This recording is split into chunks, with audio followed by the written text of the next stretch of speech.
1 hour north of downtown Houston, in the piney woods of East Texas, you'll find the reigning champions of the FCS, the Sam Houston Bearcats. Their quest for a second title in less than 12 months continues tonight.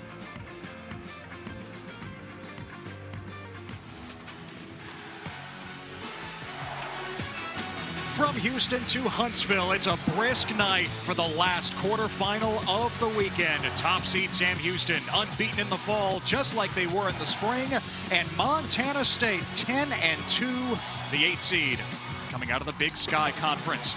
The winner will face South Dakota State, which lost to Sam Houston in the spring title game. The Jackrabbits knocked off Villanova for their second straight road win. North Dakota State and James Madison are in the other semifinal. Hi there and welcome inside Bowers Stadium along with the former Houston Cougar and 8-year NFL veteran Stanford Routt. I'm Ted Emmerich. There is no team in America that has had a better year than Sam Houston. The Bearcats have won all 21 of their games in 2021. And Stan, here in the postseason, they have become the Cardiac Cats. Absolutely, and it's all because of head coach K.C. Keeler. He is somebody that exudes confidence and that permeates throughout this entire ball club. And whenever you are flying high, playing out there, having fun, and with confidence, you're going to be victorious. Keeler says that his quarterback, Eric Schmidt, is always the toughest player on the field. He proved it last week.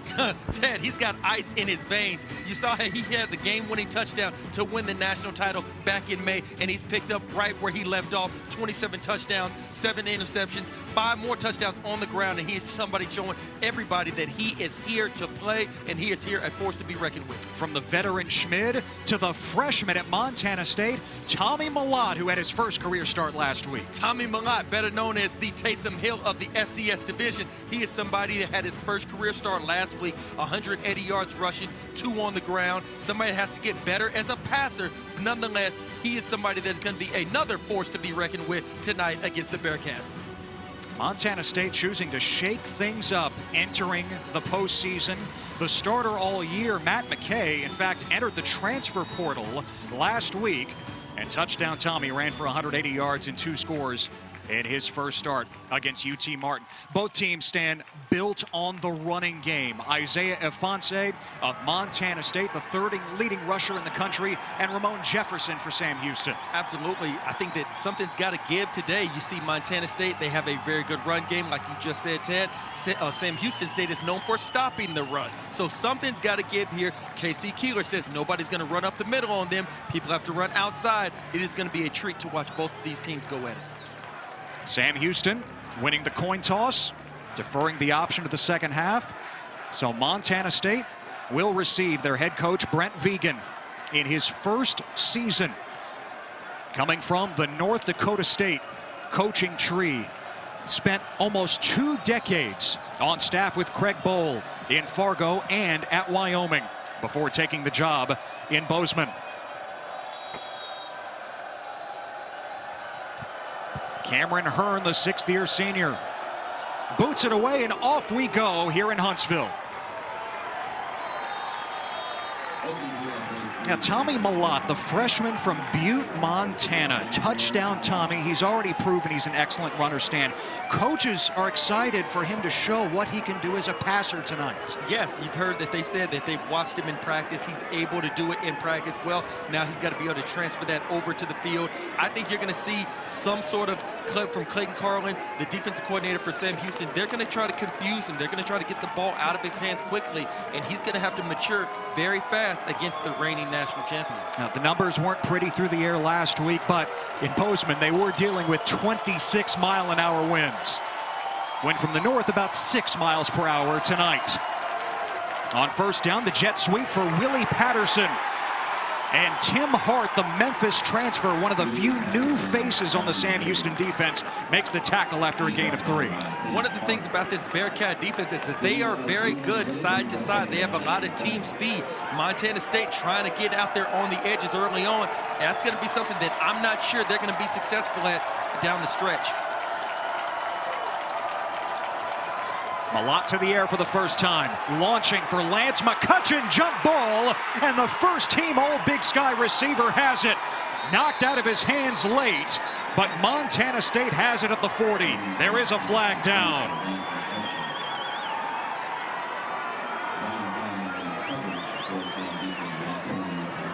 Ted, one way to go ahead and choke.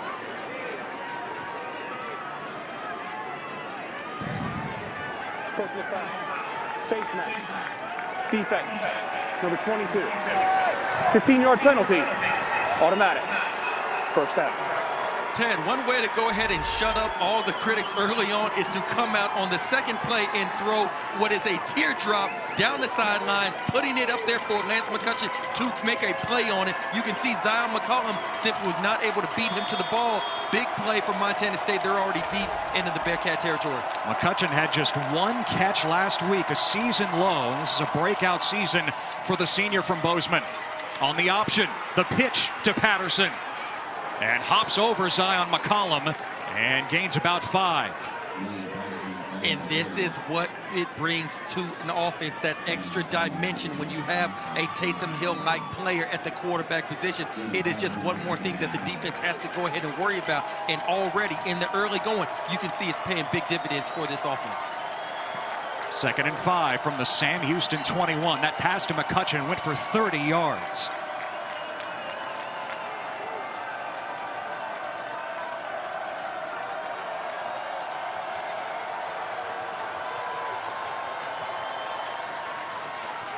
Fake the handoff to the end zone and off the fingertips of Nate Stewart, but a flag is thrown yet again. Jalen Thomas and Daryl Hawkins-Williams were back there defensively for Sam Houston. Yeah, I think they're going to get Jalen Thomas on the pass interference.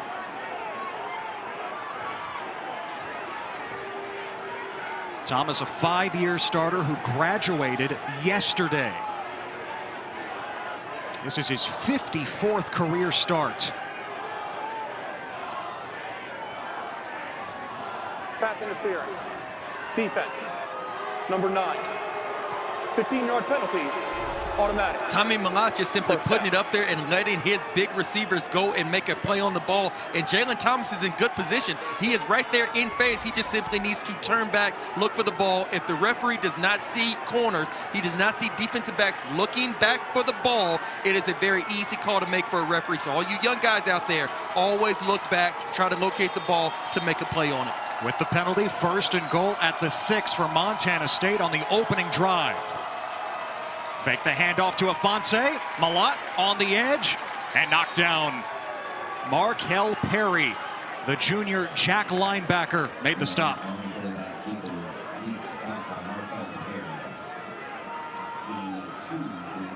I think right now for Montana State, the way that they have this Bearcat defense back on their heels, because you have the dual threat quarterback at that position, it provides so much confusion. And right now, you can see this Bearcat defense, they don't look as confident as they usually are, as they have been on their 21-game win streak.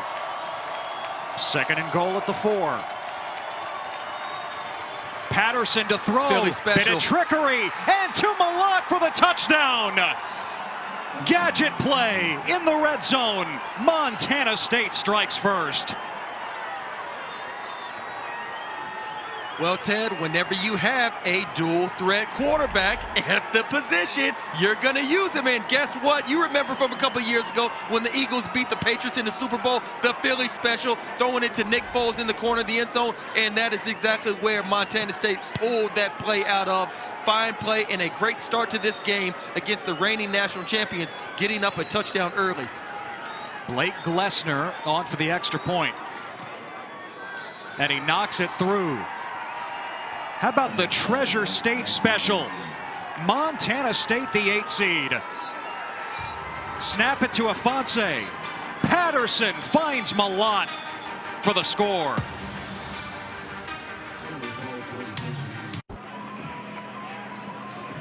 All right.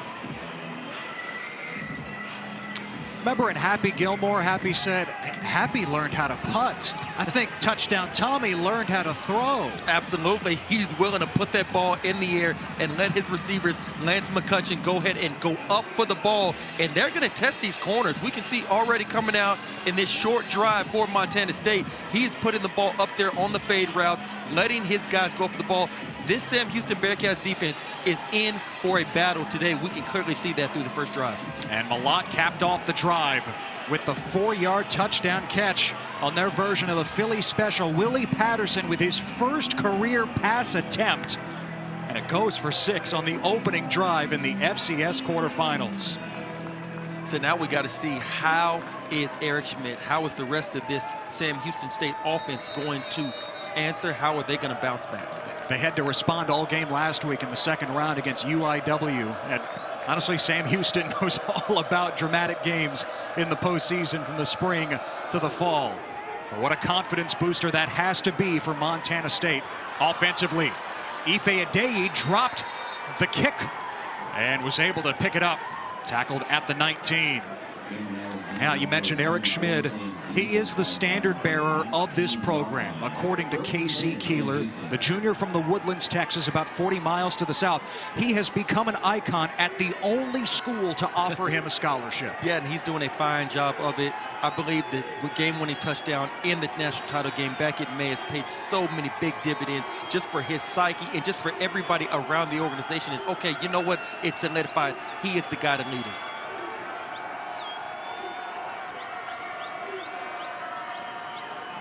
And Sam Houston starts with a little bit of trickery. Noah Smith on the end around, making a couple of men miss and tosses it out of bounds. He was looking for Schmidt. Sam Houston was trying their version of the Philly special. Talk about a copycat league. They literally come out on the very first play and try the same thing that they just gave up for a touchdown. Man down for Montana State. One more look.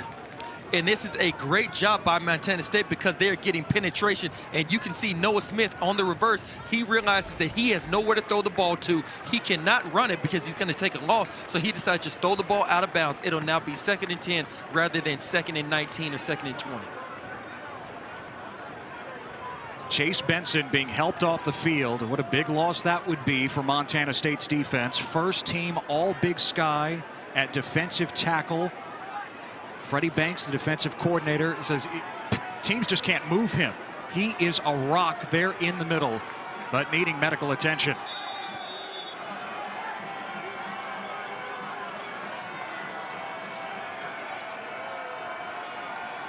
On 2nd and 10, Schmidt taking off with a lane and hit at the 25. Gain of about 6. It'll be 3rd down for the Bearcats. Smart play by Eric Schmidt. It was a 3-step drop. He's trying to get the ball out quick. He does not have anybody to throw to. Looked like he saw a couple of hands in his face out of that Montana State defensive line. So he does the smart thing. Take it, tuck it, run it, get some positive yards. Now brings up a 3rd and a manageable 5 yards. Line to gain the 29.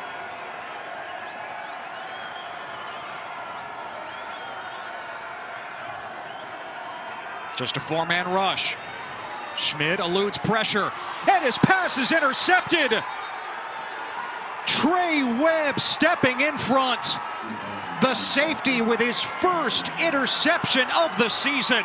What a start for Montana State on the road. Ted, I'm telling you, these Bobcats have come to play. You saw they start off early on, get the touchdown on offense, and now they are flushing Smith out of the pocket. And look at Trey Webb simply playing his position like a shortstop. He's reading Eric Schmidt's eyes, and then he comes down with the INT, gets his feet in bounds, and that is a big takeaway for this Bobcat defense. Now already up a touchdown, and they got the ball at the 31-yard line. Webb was a 3-year starter at San Jose State in the FBS.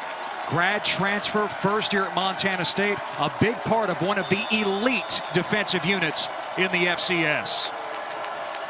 The Bobcats take over at the Sam Houston 31, up by a touchdown. Malott wings it toward the end zone. Over the shoulder, that's caught. Touchdown, Montana State. Dropping it in the bucket to Willie Patterson.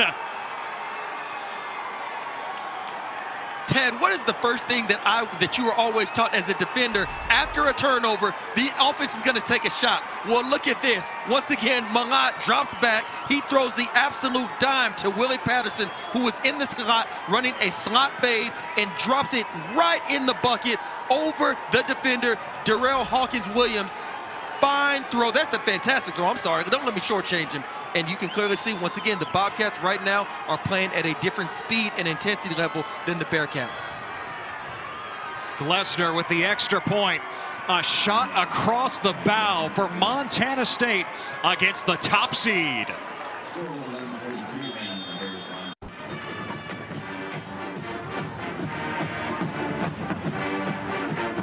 Surprised? Montana State coach Brent Vigen is not.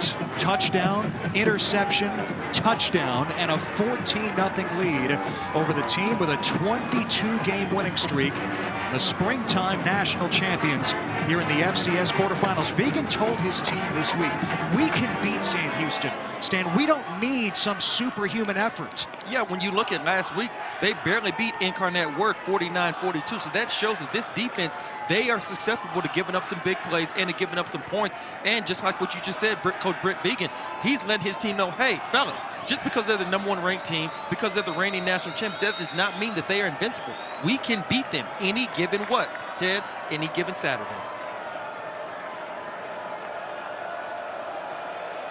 Glessner kicks away. Adei underneath it from the 7. Fastest player on the field. And Adei is tripped up just shy of the 30. Back to the touchdown. Absolutely. A lot of people do not know how difficult this is. This receiver, Patterson, is in the slot. He's fading toward the corner of the end zone. As a quarterback, you are taught to put the ball on the outside shoulder where the DB, or better yet, the nickelback, the slot corner, is not able to make a play on it. And that is exactly what Mott did. He dropped an absolute dime, or should I say a teardrop, in the bucket over that outside shoulder. That is a fantastic throw for somebody making their second career start in the playoffs. First score, Patterson to Malott for 6. Now Malott to Patterson for the touchdown. Ramon Jefferson plows for 3 for Sam Houston. So now, if you're Sam Houston, you have to get something positive out of this drive. You don't necessarily have to score a touchdown because it's still over 11 minutes left to go in the first quarter, but you got to get something positive, at least some first downs, so you can build some sort of confidence and momentum. They would love to lean on Ramon Jefferson, the 1,100-yard rusher. Schmid to throw on 2nd and 7. Schmid fires. That's caught by Adei. They hooked up to win the national championship in May. They hook up for a first down to the Montana State 41. And now this Bearcat offense is starting to feel it a little bit. You can see Eric Schmid, he's back there. He is finding somebody to throw. He's picking up time with his legs, and he finds Adei down the middle of the field, puts them now into Bobcat territory. Back to Jefferson, who is swallowed up in the backfield. Blake Schmidt, that is what the game is all about. It is penetration. This Sam Houston State offense, we already know, is one of the tops in FCS in running the ball. Blake Schmidt knows if I get penetration, I can go ahead and thwart this run game. Big play for the young man. And again, Chase Benson shaken up on that first defensive possession at defensive tackle. Schmidt in there at the moment. That was a loss of 3 at 2nd and 13. Jefferson, the spin move, and taken down after a negligible gain, just a yard. It's 3rd and long. Ted, this young man did not make the tackle, but he definitely made the play. Simeon Woodard, the freshman out of San Antonio, Texas, comes in. You can see right here on your screen, comes in like a heat-seeking missile, and that is what causes Ramon Jefferson to stop his feet. He didn't make the tackle, but he made the play. Now forces a 3rd and long for the Bearcats. Sam Houston needs 12.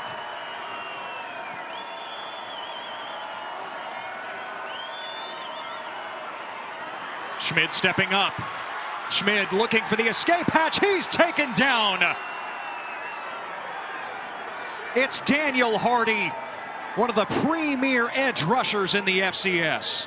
This Montana State defense, they know that they smell blood in the water right now. They are collapsing the pocket on Eric Schmid. He cannot find anybody to throw down the field, and Daniel Hardy, one of the top players on this defense, he just keeps working, and he gets the sack. And I'm telling you, Ted, the Bobcats right now are simply outplaying in every phase against this Bearcat team. Brody Grebe was in on that play as well. So Sam Houston will punt. Matt McRobert, the Aussie, sends it away.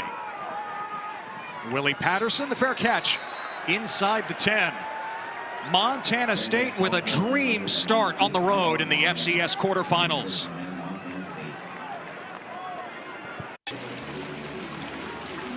A 14-0 lead for the 8th seed Montana State here in the FCS quarterfinals against the defending champ and unbeaten Sam Houston. Brent Vigen is in his first year as Montana State's head coach. Comes from North Dakota State, played there in the mid-90s, coached there, helped launch the dynasty with Craig Bohl. And Vigen now in his first year at Montana State, I don't think in his wildest imagination he could have thought this up. No, definitely not. I think that he envisioned his team being successful, but probably not getting 14 points within the first couple minutes of the game. Montana State takes over at their own 6. Isaiah Ifanse charging across the 10. Nice gain on first down for Ifanse, the junior from Bellevue, Washington, a 1,400-yard rusher this season. For the Montana State offense right now, it is imperative that they keep the Bearcats off balance. You've got to use your dual threat quarterback, mix in some runs, some quarterback runs, design runs. You got to also throw the ball. Continue to have Coach Carlin and the rest of his defense back on their heels. Do not let them get a beat on you. On 2nd and 3, Malott pulls it. Malott with space. Blocker on the edge is McCutcheon. He steps out of a tackle, and a flag is thrown at the end of the play as Malott takes it to the 28. And it is all the way from the opposite side of the field. It's going to be interesting to see what this call is, Ted. That came in from the near side as Malott went to the far side.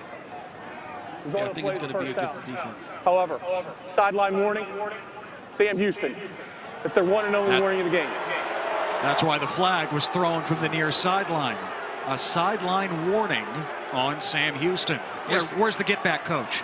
Yeah, right now you can tell the Bearcats, they're all out of sorts right now. Offensively, defensively, you can clearly see that Adai, he bobbled the kickoff return. Right now, I think Sam Houston is a little bit, they got the jitters, they got the buzz. They got to go ahead, calm down, and get back to playing the brand of ball that they are known to play. First down at the 28.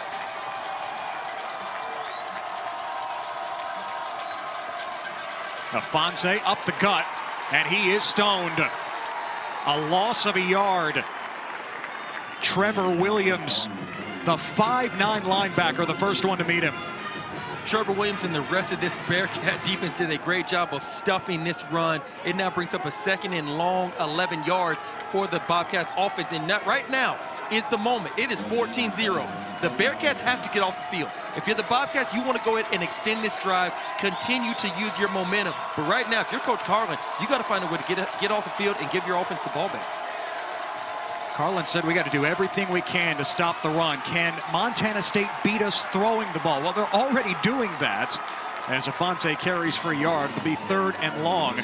But that was the goal. Play assignment football against the read option attack, Malott and Ifanse. But Montana State has loosened up this Sam Houston defense with what they've done in the passing game. Because the Bearcats were not expecting Malott to come out and willingly throw the fade ball, willingly throw the ball downfield. Now, because it's 3rd and 8, now I'm interested to see, they're in empty formation. How is Malott going to do on this 3rd down? Can he throw in the tight windows? Can he throw the intermediate passes? We know he can throw the deep ball. Out of an empty set, 3rd and 8. Malott up top. Jump ball incomplete, intended for Nate Stewart. Jalen Thomas, who was called for that pass interference penalty earlier, had the coverage. And on this 3rd down, they try to go up top again, this time to Nate Stewart. You can see on your screen, Jalen Thomas, he's chicken fighting a little bit. Nonetheless, I like the no call. Jalen Thomas did a good job of finding a way to force the incompletion. The Bearcats now get the ball back. It's going to be interesting to see going down the stretch, Ted. All we've seen so far is deep balls out of the quarterback Malott. Can he throw the intermediate? Can he throw the curl? Can he throw the slant? Can he throw the dig? It's going to be interesting to see down the stretch if he's able to do that. Bryce Layton boots it away, and Jaquez Ezzard with the fair catch. At the 37, a 33-yard punt. Ezzard hasn't had a touch tonight. One of the most explosive players in the FCS. Sam Houston with a turnover on their first possession. Interception by Eric Schmid. Trey Webb coming up with it for Montana State. And the Bearcats punted on their 2nd drive. And to your point, Ted, offensive coordinator Ryan Carty said in our production meeting that he just simply has to get the ball to Ezra because he just makes everything so much easier. So whether it's a swing pass, a screen, something like that, they have to get the ball to that young man. Schmid moving pocket. Cody Crest, Sam Houston's leading receiver, the transfer from Harvard, out of bounds at the 41. That's a gain of 4. You know, Carty, you bring his name up. Ryan Carty, officially the new head coach at Delaware. That was announced late in the week. It had been rumored for the previous week plus. He will leave Sam Houston at the end of the season. He is dialed in as Sam Houston's play caller for the remainder of 2021.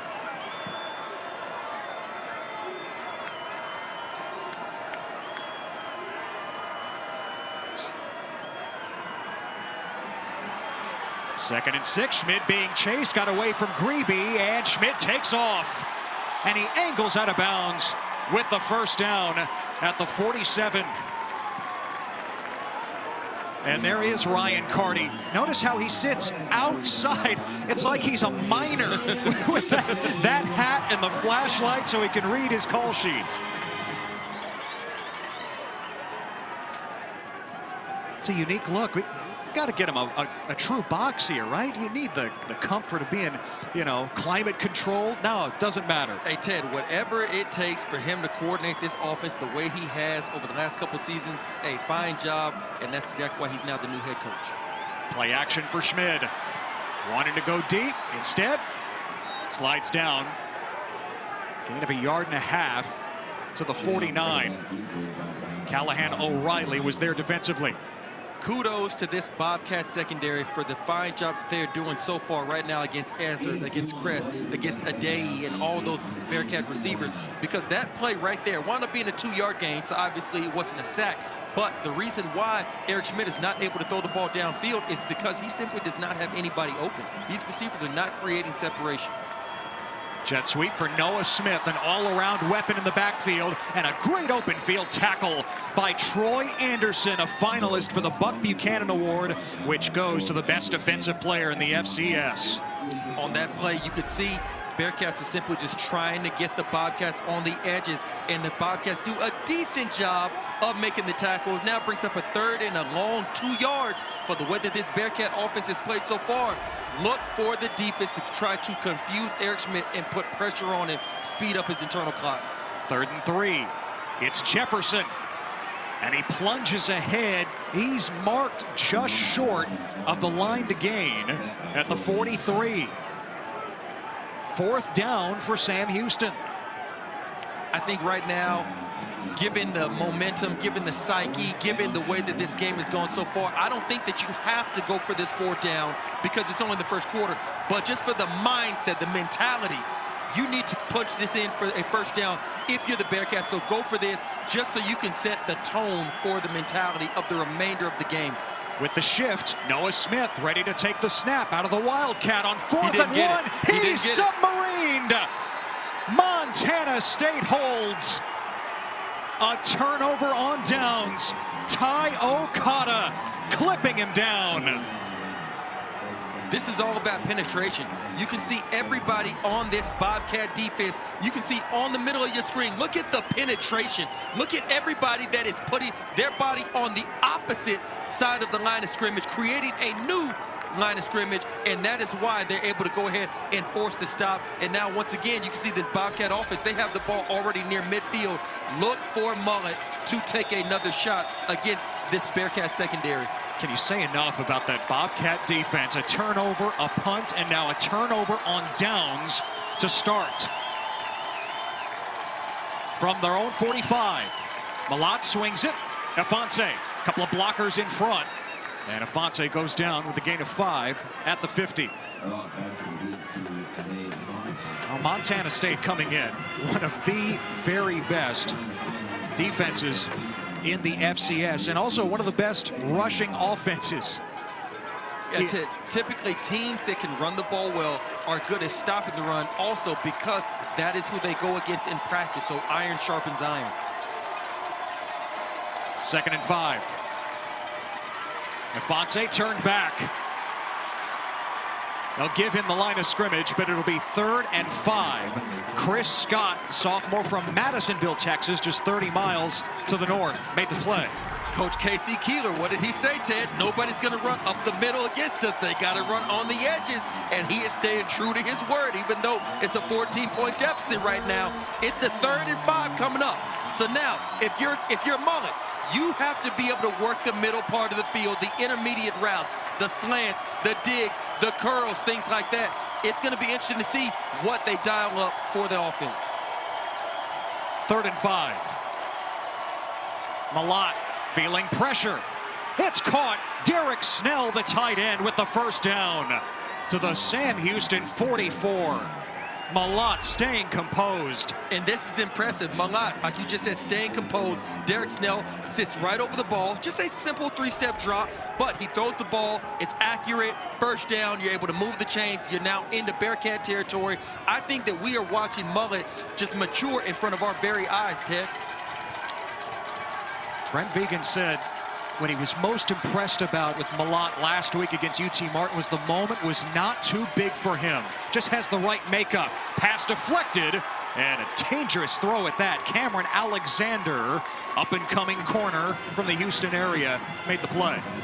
Now, Ted, I like this, but I also dislike this. You can see it is a simple RPO. It is a read option. He decides to go ahead and keep it. He realizes that he's realizing that he's going to get a TFL or no gain. He decides to throw the ball, which is smart, but you got to make sure that you do not put the ball in harm's way. So he got away with one right there. Late first quarter, a 14-0 lead for Montana State. Here in the FCS quarterfinals, Malott taking another shot for McCutcheon, incomplete. Zion McCollum had the coverage. What a fun matchup that is. McCollum's going to be an NFL draft pick, and McCutcheon is one of the best receivers in the FCS. Yes, once again, Mullet trying to go deep with Lance McCutcheon on a Zion McCollum, and I think McCollum is in great position. All McCollum has to do is just look back for the ball. Like Ted, like you just said, he's going to be playing on Sundays. That's one thing he's going to have to do. Otherwise, referees are going to have a field day throwing flags for him. 3rd and 10 for the Bobcats. Malott stepping up to the opposite sideline. Nate Stewart, back shoulder. He brings it in.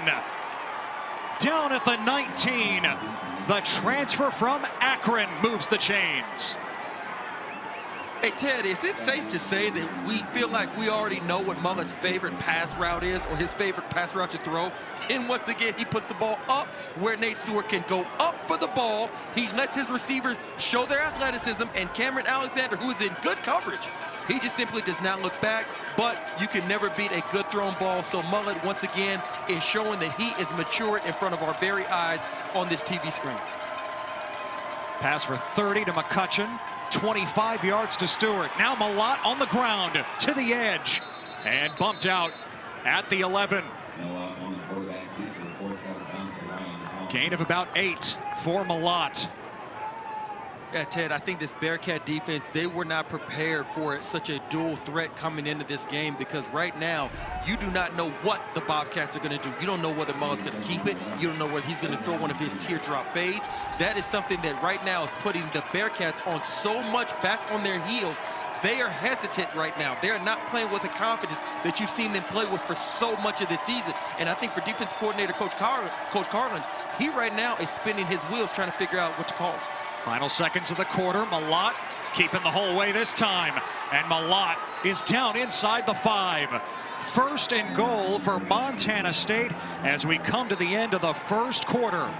In the FCS quarterfinals, Montana State, the 8 seed, up 14-0, and they're on the doorstep again here in Huntsville.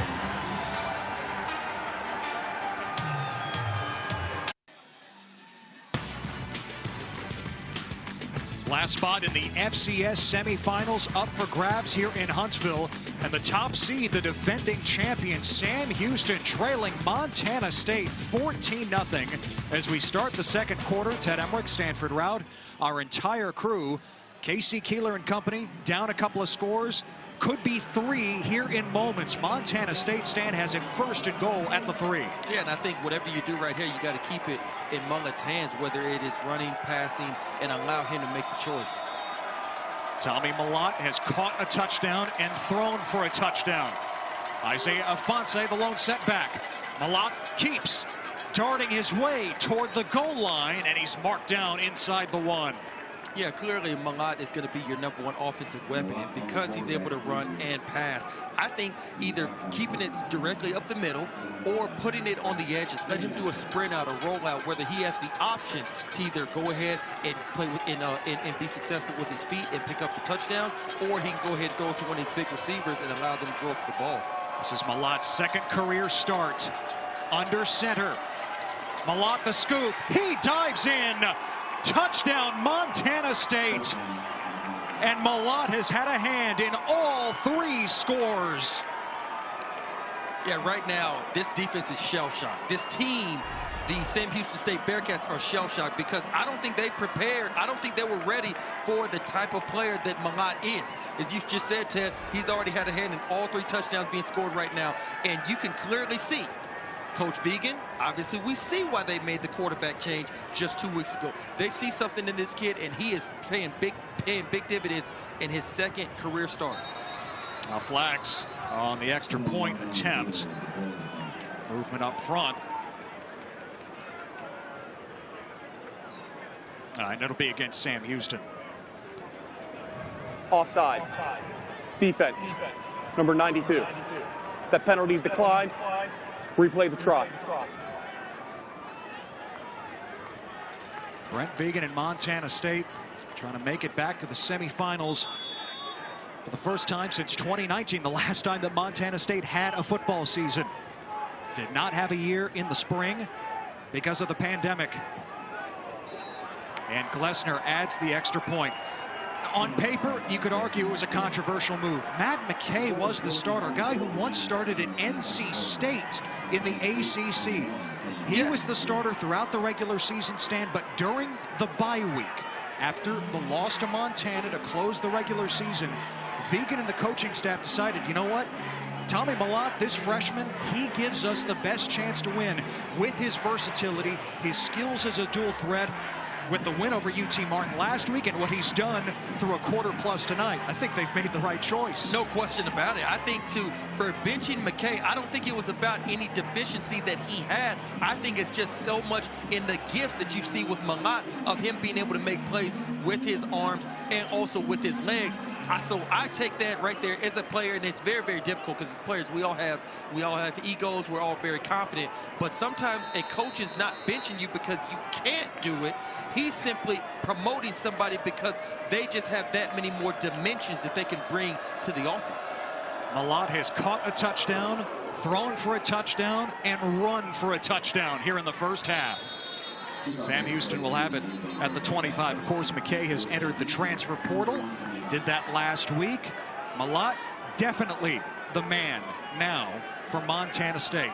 And now the man for Sam Houston State, Eric Schmidt, he's got to get his offense going. He's been able to make some plays so far, but right now it's 21-0. You just started the second quarter. You got to go ahead and put something on the board. You got to get your offense moving because right now Montana State is playing at a different speed than Sam Houston. You have got to find ways to, number one, you got to get Ezra the ball. That's number one. And then you got to find some ways to get deep into this Bobcat territory, get something on the board, whether it's a field goal or a touchdown, but you got to get off this goose egg. Isaac Schley, the tight end, in motion. Montana State brings pressure. Schmidt hits the open man in the zone. Ife Adeyi breaking a tackle, and he's got a first down to the 39. Pickup of 14. Ted, the number one rule of thumb is whenever you have a blitz coming, you throw the ball to right where the blitz came from, and that's exactly what they do. They throw the ball right over the middle to Adeyi, and he does the rest, getting some good yardage after the catch. Fine start to this drive.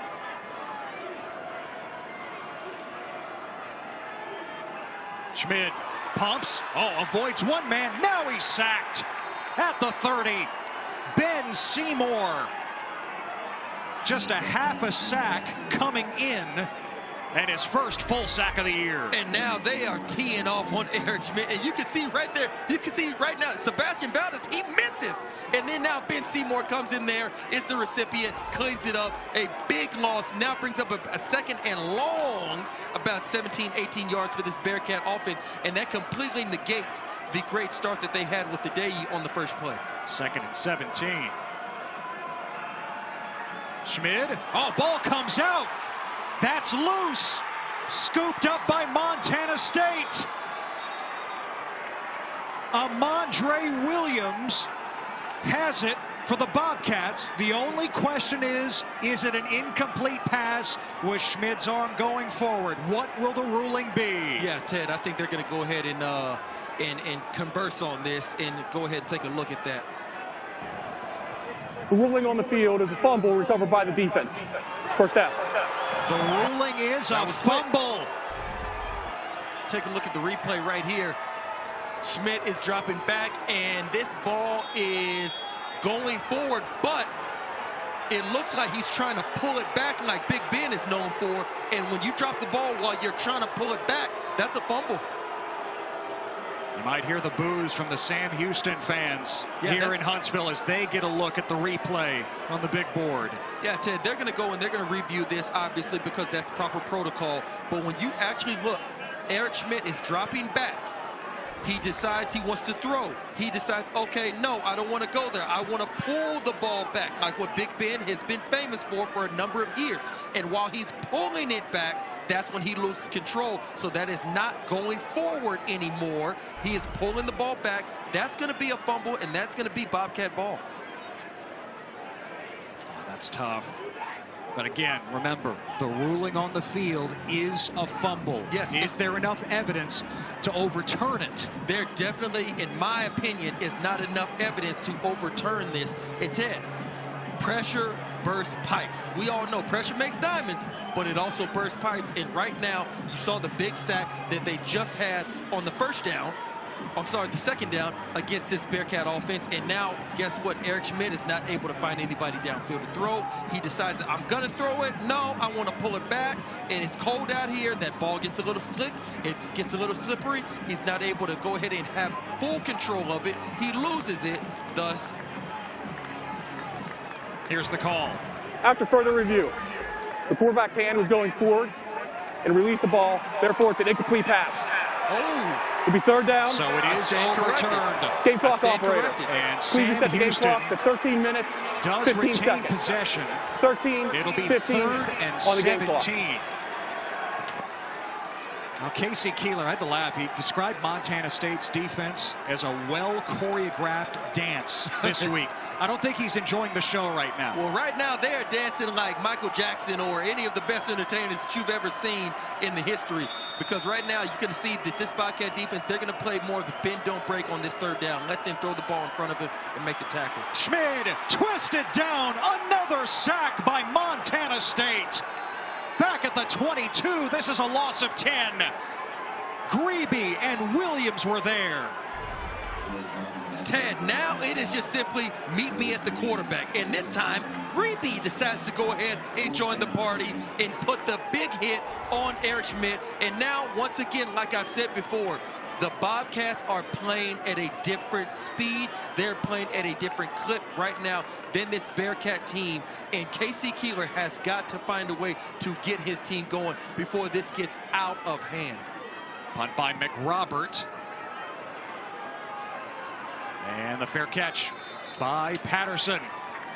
Montana State has the ball back, up 21-0 over the defending champions.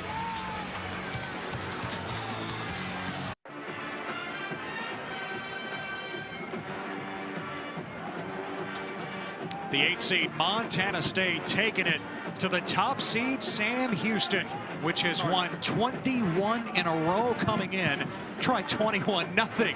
Montana State here early in the second. Ted Emmerich, Stanford Routt, our entire crew. You know, we talked with Casey Keeler this week. He admits it, right? His team is tired. How could you not? They've won 21 games here in the calendar year of 2021. They've tried the lighter practice schedule, all of that. This might be a team that's starting to run out of gas. Yeah, it's starting to look like that because it just seems like Montana State is playing at a different speed. You see Tommy Mellott right now is running past some some of the guys, he's running over them, along with the rest of this team on the offense side of the ball. That very well may be the case, Ted. Touchdown Tommy is accounted for all 3 touchdowns. He skirts to the edge, and Trevor Williams knocks him out after a gain of a couple. And this is impressive because Mellott simply is dead to rights by this Bearcat defense. And for him to be able to go ahead and turn that into a 1-yard gain, that is such a testament to his athleticism, to be able to beat the edge, a place where the Bearcats are really, really fantastically athletic at. That right there just speaks to exactly the dimension that he brings to this offense. And once again, like I said, we see why Coach Vigen made that quarterback change. Guy was 4th string in mid-August at Montana State, and now the starter in the postseason. 2nd and 9. Quarterback draw. Mellott is smacked. Massive hit by Markel Perry. Loss of 3. Well, we see somebody that wants to play at the same speed as Montana State, and Markel Perry comes in like a heat-seeking missile off of the weak side, and with a big hit on Mellott, now brings up a 3rd and 12. Ted, if the Bearcats want to get back in this game, they got to find a way to get off this field, and they got to find a way to keep this crowd in it. You can hear everybody right now. The big hit ignited people. Now, what are they going to do with the momentum that they slightly just got on that play? 3rd and 12, and a timeout. Previous play is under further review. Oh, they're going to take a closer look at the hit by Perry. So that play will be under review. And you know what that'll be about? We're going to take a look at the potential for targeting here. Wow. Wow, that's all I can say. Now, it is all about the true definition of the rule. And I say this because Markel Perry is coming in on a blitz. He's coming in off the weak side. Mellott keeps the ball, and he's going up the middle of the field. It's obviously going to be a collision. Now, are they going to consider this tackle by Markel Perry? Are they going to consider that targeting, like he had the intent of going helmet to helmet? Or, as you can see right here on your screen, Mellott dips his shoulder. So now he's at a lower level than he would if he was standing up. That's where the referees, I believe, have to use some discretion. They have to use common sense. To me, that is not a malicious, that is not intentional, that is not a la targeting for Markel Perry on that play for me. It's going to be interesting to see exactly how the referees interpret that. But I think that when the ball carrier dips their shoulder, like you can see Mellott doing right there, I think you have to take that into consideration if you're the referee. I hear you, Stan. I also see the definition, right? The letter of the law. No player shall target or make forcible contact against an opponent with the crown of the helmet. Again, we're getting all the angles here. And when you really look at it, let's go, guys, can we go ahead and slow it down? When you really look at it right there with Markel Perry, he is lowering his shoulder as well. Now, if our helmets happen to touch, I mean, that's what football is. Right. That's just incidental. So the key is forcible contact versus incidental in this case. What is it? How will the officiating crew, define it? Exactly, and that's why we got to sit here on the edge of our seats and wait for what the referees decide. Trey Bart is on the headset. Replay official Daniel Carr taking the look, like we all are. But I can tell you just from that angle, Ted, I would not be surprised if they deem this target. After further review, we have a targeting foul. Personal foul. Targeting. Defense. Number 33. 15-yard penalty. Automatic first down. Number 33 has been disqualified for the remainder of the game. Wow, so Perry is gone. The first team all-conference selection, playing that hybrid position, linebacker / defensive end, and Perry is done for the night. Yeah, because the last vision from what the referees see is they see the whiplash with Malat's head. They see the whiplash with his upper body. That right there makes it look like it's targeting helmet to helmet, even though when you slow it down and you actually go frame by frame, it is not targeting. But thus, the referees, they're the ones who make the calls, and that's why they get paid the big bucks. Instead of 3rd and 12, it's a first down at the 49 for Montana State. And Ifanse picks up a couple up the gut. Of course, new rule in college football this year, Markel Perry doesn't have to go to the locker room. He can remain on the sideline with his teammates, but you won't see him back on the field. Yeah, and I think that consolation is not something that any player really likes, because I'm disqualified, but I get to now stand on the sideline and watch the team play that I cannot go out and help any longer. Ifanse lowers the shoulder and gains 2 more. It'll be 3rd and 6 for Montana State. I think right now, if you are Coach Carlin, the D coordinator for the Bearcats, you're going to have to go and start playing tighter to these receivers, force Malat to continue to make those tough throws over the top, and now I'm going to blitz Malat. I'm going to get the ball out of his hands. I'm going to make sure that we maintain our rush gap integrity. That way he has no place that he can go ahead and try to elude the pass rush through. But I'm going to go ahead and kind of press and pressure some of these receivers. Malat, the freshman, all alone in the gun. Quarterback draw on 3rd and 6, and he is upended. Trevor Williams knifing in to make the stop. 4th down. Fantastic play. Fantastic play by Trevor Williams. It looks like it's more of like a delayed blitz, because he decides to wait until he sees Malat pull the ball down, and now he comes in doing his best version of a heat-seeking missile, and he goes and puts his pads right on the kneecaps of Malat, and now the Bearcats are able to receive the ball, forcing a punt out of this Bobcat offense. Stan Williams, a former walk-on, when Casey Keeler took him, he said, "Please tell me you're at least 200 pounds." Trevor Williams said, "Yes, sir." He's listed at 205 now. Ezzard with the fair catch at the 12.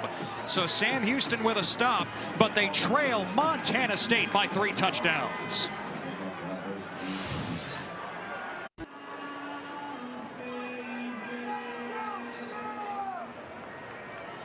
Sam Houston shell-shocked at home so far here in the FCS quarterfinals, trailing the 8 seed Montana State 21-0. Ted Emmerich, Stanford Route, our entire crew. What do you want to see from Sam Houston now that they have the ball back? Well, for one, you got to get the ball to Ezzard. So far right now, Adeyi is your leading receiver. He's just got 2 catches.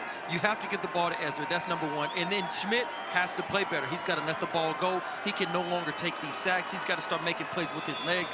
I need to see this type of offense that I've seen for so much of this season. Sling it, Adeyi in open space, and Adeyi driven out of bounds after crossing the 10. Gain of about 3 on 1st down. And you can even see right in here on this swing pass to Adeyi going down right there over the flats. Adeyi, at the very end of this run, Adeyi looks like he's almost being tentative with taking it to this Montana State defense. And that right there just goes to show Montana State, they're playing physical out there. They're playing aggressive. Adeyi, for a split second, looked like he was being tentative, like he's absorbing the blow rather than delivering it. On 2nd and 7. And Schmidt tosses it over the head of Crest. Pressure on the play again from Montana State. It's 3rd and 7. Ted, this is what you call film study, because Eric Schmidt, the rest of this Bearcats offense, they're trying to run a tunnel screen. Right there you can see, and literally you have my man number 3, Amandre Williams, is standing in the middle of the screen. Clearly that right there is film study, knowing what your opponent likes to do and anticipating and making plays. Fine play, great play, Amandre Williams. Williams lines up a defensive tackle on 3rd and long. This is the cheetah package for Montana State. Schmidt down the seam, it's intercepted. Jeffrey Manning Jr. tackled inside the 5. 2nd interception of the half for the Montana State defense. The Bobcats have it all working on the road. Ted, the cat in the hat Dr. Seuss, Jeffrey Manning read this post pattern thrown by Eric Schmidt like a children's book. That is textbook football. There's nothing better that you can do on that play as a safety, playing in your cover two. He literally is reading the quarterback's eyes. He steps in front of it, and the only thing that he did not do right was he just simply didn't score with it. But great play once again by this Bobcat defense, and it just goes to show that you can tell they have done their homework. They have studied. Everybody on this team knows what this offense's tendencies are, and they are making sure that they're capitalizing on it. From the 3, 1st and goal, Ifanse is knocked down at the 2.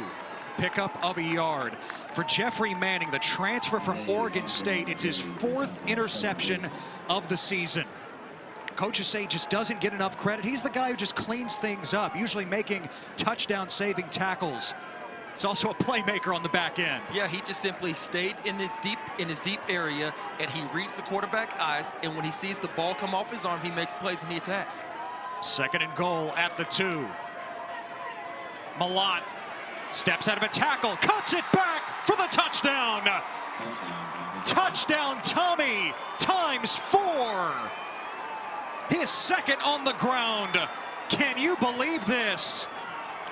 The Taysom Hill of the FCS division, Tommy Malott with another great play. This is now his 4th touchdown of the day. It is a simple quarterback design run. He puts his foot in the ground. Look at that, Ted, how he puts that foot right there and then knifes straight through the hole for his 4th touchdown of the day. This kid is playing great right now, and once again, I can't stress it enough. We see why Coach Vigen made the quarterback change during the bye week. Once again, Montana State cashing in on a turnover. One play later, after the Manning interception, it's a 28-0 lead in the FCS quarterfinals for the Bobcats from Bozeman.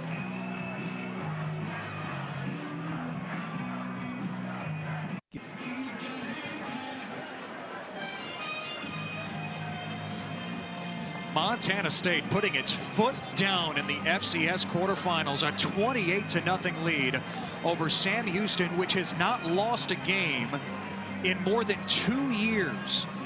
22 straight victories, 21 here in this calendar year.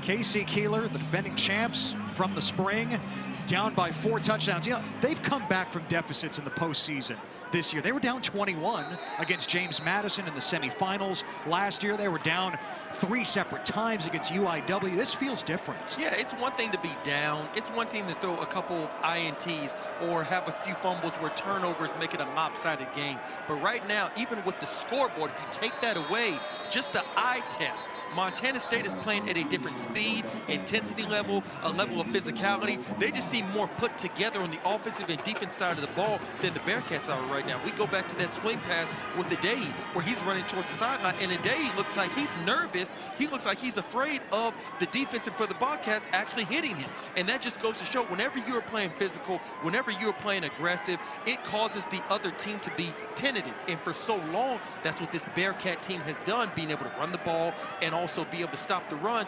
They put people back on their heels. Well, now it's being done to them by the Bobcats. Montana State coaches said they wanted to turn this game into a backyard brawl. Apologies to Pittsburgh and West Virginia. They're doing that so far. Swarming Cody Crest on the screenplay. And it just goes to show right there, Simeon Woodard doing a great job of coming in, making that tackle. Everybody is swarming. And what you just said, Ted, it is a backyard brawl, and that's what's going on. And Montana State is bringing it to the Bearcats. Ty Okada remains down on the turf for Montana State. Chase Benson, their star defensive tackle, was shaken up earlier. Haven't seen him since. Now Okada, who's made a big play in the run game. And yeah, he's a very important cog within their defense, running that 4-2-5 that Coach Freddie Banks loves to employ. So definitely do not want to see him miss an extensive amount of time, even though you're up 28-0. Okada helped off the field, former walk-on from Woodbury, Minnesota. Remember, made that first big hit in the run game earlier, and he was in on the play here. And yeah, you can just simply see this Montana State defense. Everybody is swarming. You're seeing so many white jerseys around the ball, no matter where it goes. And that's why I say, Ted, they're playing at a different speed. And Sam Houston State, they have to find a way to match this. I do not believe that this game is completely gone. I think right now, if you can go and put up 10 points, maybe 14 going into the half, it's still anybody's game in the second half. Schmid to the sideline and caught Cody Crest with the first down at the 36-yard line. You know, it's tough to say, right, because it doesn't happen often, but Eric Schmid, for the most part, has looked rattled tonight, throwing those 2 interceptions. Very much so. Looks like he's not seeing down the field all the way, but I ultimately think it's the pressure. It is the pressure that's getting to him, and the defense not doing well, so now he feels like he's got to go out and make every play. Noah Smith on the ground, and Smith makes his way to the 41. Pyle still moving. Smith, the determination. Give him 6 yards. So with this game being 28-0, Montana State, now they're able to dictate to Sam Houston of what they're going to allow Sam Houston State to do. If you're Sam Houston State, you have to find a way to run them out of cover 2. Right now, Ted, you can see both safeties are back. You have to find a way to be successful in the run game and get them out of the zone coverage. Schmid connects with Crest again, and that's good enough for the first down to the 48. Crest, the grad transfer, his second year with the program now, 6th-year senior, coming back home after starting his college career at Harvard and earning his degree in the Ivy League. Smith slicing through a hole and cutting it back. Noah Smith, the stiff arm. One of the better runs of the night, out of bounds at the Montana State 31. Ted, I was just saying this, that Sam Houston State has to run them out of cover 2. Montana State is up 28-0 right now. They have no reason to go ahead and put somebody down in the box. You have to make them bring an 8th person back down into the box, and that's going to open up the pass game for Ezzard, Crest, Adei, and everybody else. But you have to find a way to get them out of this cover 2 that they're still in. Hand it to Jefferson, and Jefferson plunges ahead to the 26. You know, you say cover 2. We hear about it a lot at the NFL level. Patrick Mahomes and the Chiefs have been stymied by that defense on occasion, limiting the big plays, right? That's what the cover 2 is designed to do. Absolutely. It is designed to make sure that you do not allow the opposing offense to take the top off of your defense, and you play everything top down, allowing them to throw the ball in front of you. That way you can simply make the tackle and force the quarterback to be methodical and patient. Schmid on 2nd and 5. Oh, it's through the hands of Smith. Such a good receiver out of the backfield and right through his mitts. Yes, Ted, Noah Smith is a good receiver out of the backfield, but just simply right here, look at this pass by Eric Schmid. It is off target, and he's throwing the ball 5 yards away from him. And that's what I mean when I say I feel like he's rattled and the pressure is getting to him. He feels like everything is now being accelerated, everything is being sped up. He's got to just slow down, calm down, and just get his bearings back. But just that simple swing pass to Noah Smith, how off target it was from being 5 yards away, I think is a testament to the pressure. 3rd and 5. Sam Houston is 0 of 5 on 3rd down. Schmid cannot turn the corner. Troy Anderson holds him down. One of the best linebackers in the country. And now Sam Houston thinking that they have a lot on their offensive side, and this is not what Eric Schmid does best. This is not. He's mobile. He can move around, but he cannot outrun Troy Anderson. As you can see right there, Troy Anderson is making sure that he sets the edge. He sheds the blocker. Great play. Now brings up 4th and a long 8, and Sam Houston State is now in 4-down territory, or should I say 4-down mode. Yeah, they have to. 4:20 to go in the first half, trailing 28-0. 4th and 8. 4-man rush. Schmid stepping up. Schmid taking off. The hurdle and the first down for Sam Houston. To the 16-yard line, Schmid moves the chains with his wheels. Eric Schmid showing some major cojones on this 4th down. Nobody is open. He's got to tuck it and run it, and he decides to hurdle the Montana State defender, picking up the first down. Whenever you have a quarterback who is willing to put his body in harm's way and really go for it, man, it just permeates throughout the offense and the rest of the team. 10th play of the drive for Sam Houston. Schmid fires, caught by Smith. Trying to shake past Callahan O'Reilly, but O'Reilly wraps him up at the 9. That's a gain of 9. A major staple in a lot of offenses is putting the X receiver in a close position. That way it can create a natural pick for when you try to send the back out of the backfield on a wheel pattern. And that's why you see Noah Smith seemingly so wide open, because Callahan O'Reilly, he got picked by his defender. So great play design for Sam Houston. 2nd and 2, call it from the 9. Jefferson up the middle.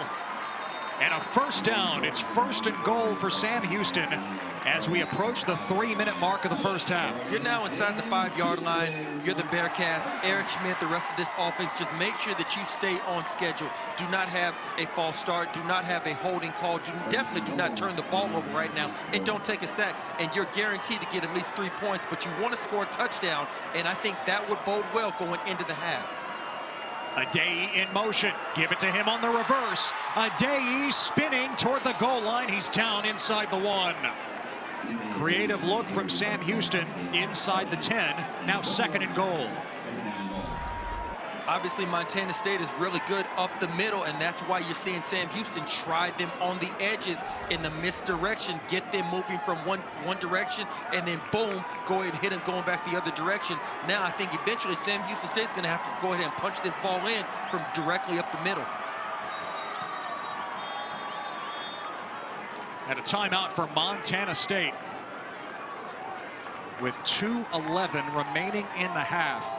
By far the best looking drive of the night for Sam Houston. But again, down 28-0. Montana State has been dominant defensively to this point. Oh, there's no question about it. You can see on your screen right now, they are simply getting there, putting pressure. I think the here right here is the first interception by number 2, Trey Webb. And now you're seeing just simply they are teeing off on him, and it is meet me at the quarterback type of a fest right now for this Montana State Bobcat defense. And then we'll go ahead and we'll move to the interception thrown to Jeffrey Manning right there on your screen. And then the big return, which led to another Mangat touchdown. They have simply been all over the field, and Sam Houston, up until this drive, has not had an answer for it. A couple of sacks for Brent Vigen's defense, a couple of interceptions. Eric Schmid had not thrown a pick in the last 3 games, and he's got 2 in this first half. 1 to each safety for Montana State, and Webb and Manning. And it's simply been because they're just simply reading his eyes, waiting for the ball to come off his arm, and then they're making plays. 2nd and goal for Sam Houston at the 1. Schmid feeds it to Jefferson, blasting ahead. Short. He might be short. And have to peel back the pile. No signal yet. 3rd down. Stop just short.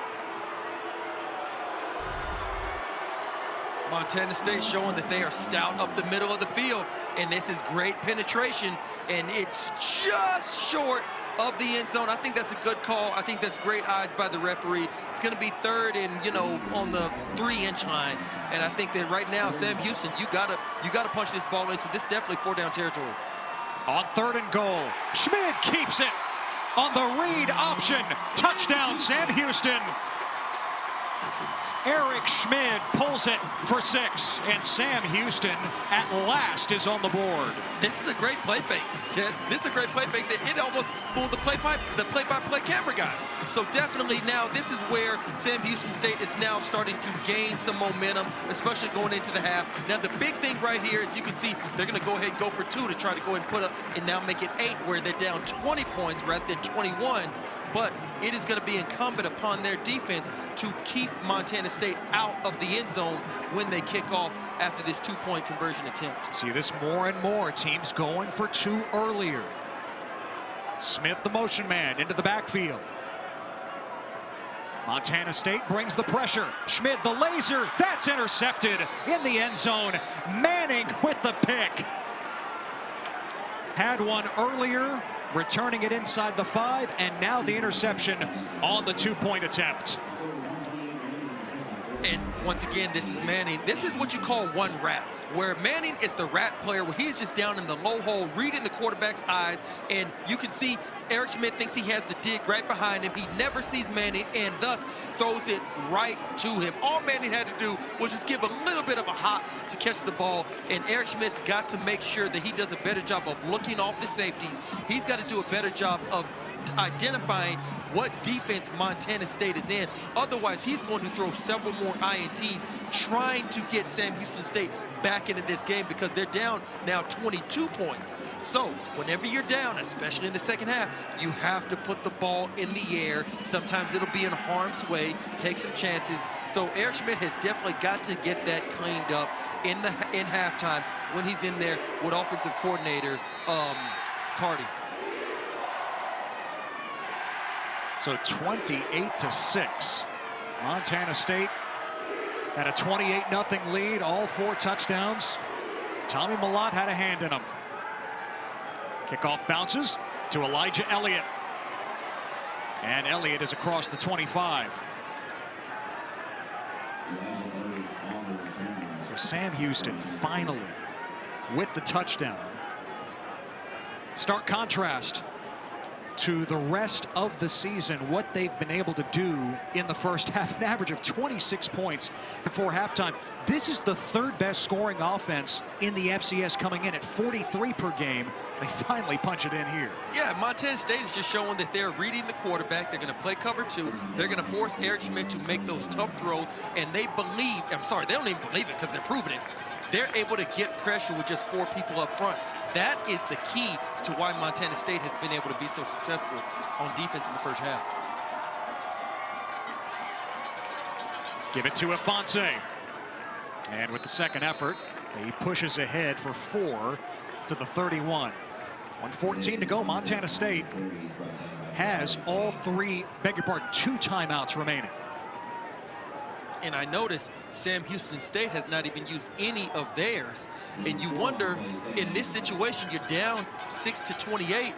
Do you want to go and try to call some timeouts? Maybe possibly try to see if you can scheme to get your offense the ball back, with just another chance to maybe throw some deep passes down the field to maybe get a field goal or another touchdown going in the second half. That way you can chip away at this lead a little bit more. Well, Montana State, meanwhile, is taking their time. Again, Ifanse sticking his nose in for a couple.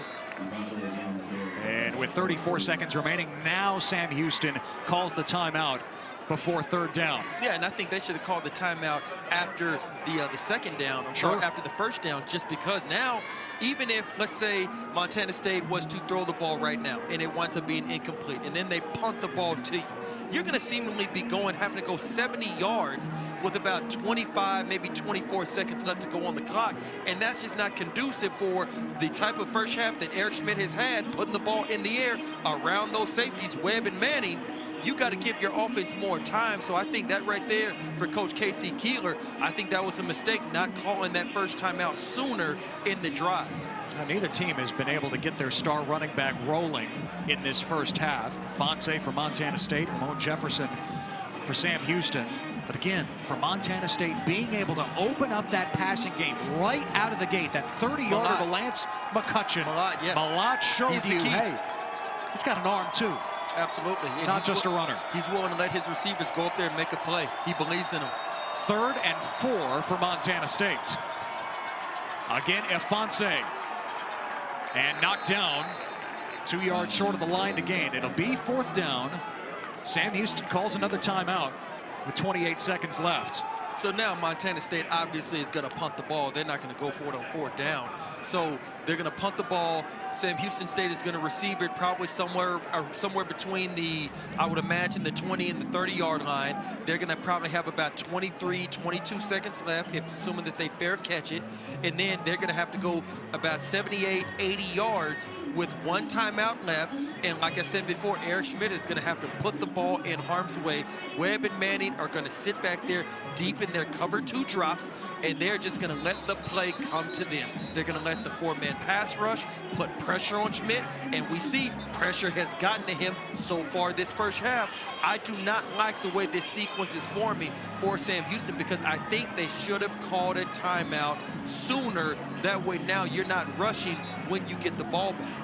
They will have a timeout in the bag when they do get it back, but yes, they would have had more time on the clock had they called that timeout earlier. So Leighton will punt away. Jaquez Ezzard, so dangerous. Hasn't brought one back this season, but was an All-American return man in the spring. Had 2 touchdowns that he returned on punts last season, including an 80-yarder in the semifinals against James Madison. Yeah, look for him to directional kick this. Ezzard, fair catch. Oh, bumped into, and the flag is thrown. Yeah, that's had no chance to bring that in.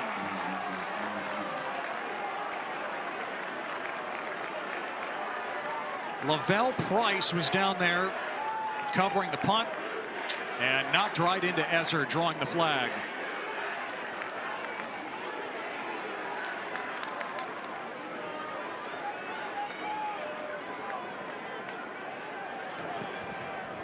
Kick catching interference. Kicking team, number 8. 15-yard penalty. First down. So give Sam Houston 15 yards of field position. Yeah, this is the best thing that could have happened to him. It's very obvious. He did not see Ezzard do his fair catch signal. That's what I think it was, and that's why he went to go and try to make the tackle. Oftentimes when you're a gunner, and trust me, I remember from my early years playing in the league where you're running so hard, you don't see that return guy wave his hand in the air and give the fair catch signal. First penalty of the night against Montana State. So 20 seconds on the clock. Sam Houston has 1 timeout in the pocket, and they start at their own 39. So they're definitely going to have to work the edges of the field. Plenty of explosive playmakers on the outside. Schmid to Ezzard, his first catch tonight. Ezzard has a first down to midfield. Clock stops momentarily with 13 seconds.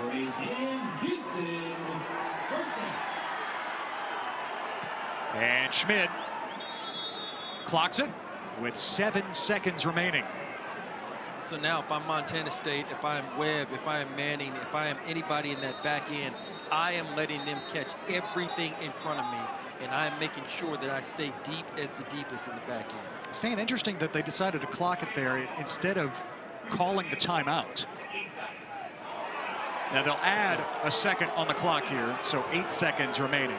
Just thought that was an interesting decision as well. Yes, it was, and that's why I think the clock management right here for K.C. Keeler on the defense.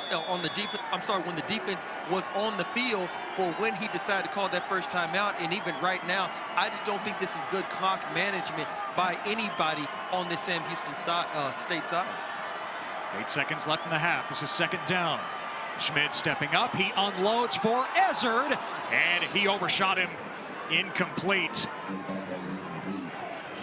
Trey Webb was lurking again for Montana State. Almost looking like he was going to go ahead and get his second INT of the night. That's why I think Eric Schmidt decided to put the ball so far outside toward the sideline, away from Webb, and put it out of harm's way. Now you can see Montana State, they got about 4 or 5 guys that are dropping now deep to the 15 and 10-yard line, because Sam Houston State now, it just simply has, they're in Hail Mary mode right now going into the half. They're going to make sure that they do not give up anything cheap, because they want to go into the half with the massive lead that they've accumulated. Yeah, Montana State will call a timeout just to get things in order on what should be the final play of the first half, barring a defensive penalty. Montana State storming out to a 28-0 lead on the road against the top seed, the defending champs, here in the FCS quarterfinals. Tommy Mellott, his second career start, his first game last week in the second round of the FCS championship, and he has accounted for 4 touchdowns in this first half. Yes, he has caught one. He's rushed for 2. He's thrown 1. I'm not sure when in college football history, I'm sure it's happened, that somebody's actually, a quarterback has thrown, caught, and also rush for touchdowns. So definitely having a magical first half for Tommy Mellott, and I think that you're going to see big things to come, especially even in the second half, out of this young kid. Just getting started, the freshman from Butte, Montana. So 3 seconds remaining, and yes, you see the 5 Bobcats right near the goal line. Yeah, they are making sure that the Sam Houston Bearcats offense is not getting anything cheap. They're going to pass the ball. They're going to make some plays. They're going to get down a couple yards on this, but they're going to make sure they're not giving up anything cheap. Screen for Ezzard. Staying on his feet and tackled after a gain of 9 to the 41. That wraps up the first half here in Huntsville. Sam Houston will have the ball to start the second half. Eric Schmid has been off, to say the least. A national championship winning quarterback from the spring, couple of interceptions. Montana State's defense holding him and the Bearcats in check. Tommy Mellott on the other side, the 4 touchdowns, and the 8 seed with the big lead on the 1 seed here in the quarterfinals. Yeah, I think that clearly we see that Montana State came into this game. They had a game plan. They want to unleash Mellott on Sam Houston State and the rest of FCS. And I think that it's been a fine job so far out of Coach Vigen and the defense as well. And you can tell Sam Houston State is not ready for what they encounter. Downstairs, Brent Vigen joining us, head coach at Montana State. What allowed your team to get off to such a quick start tonight? Well, offensively, we took that drive down, made a couple plays in the passing game, and I'm sure they were thinking we were run, and we made some plays in the passing game, picked up a PI. And defensively, we've had them on their heels all day with our pass rush in particular. And it's a long game, but you know, heck of a first quarter. We got a couple turnovers. You know, we got to finish though. A lot of game left. Coach, is there anything that you saw on film leading up to this game out of Sam Houston State's defense, I'm sorry, their offense, that you noticed that you want to go ahead and exploit? Because you guys have been in the backfield all day. Eric Schmid has not thrown interceptions in several games, and now it just seems like all your DBs are finding the ball, having it thrown right to them. Yeah, we felt like we could match up well. You know, we have a really good front, and if we can make a team and get them behind the chains, we got a chance. We made some really good plays in the secondary as well. Maybe have them a little bit off balance from a coverage perspective, but really it's about those guys up front really putting pressure on them. Brent, thanks for the time and best of luck in the second half. Appreciate it, guys. Thanks. Brent Vigen, head coach of Montana State in his first year. 1 half down in the FCS quarterfinals, and they have Sam Houston on the ropes.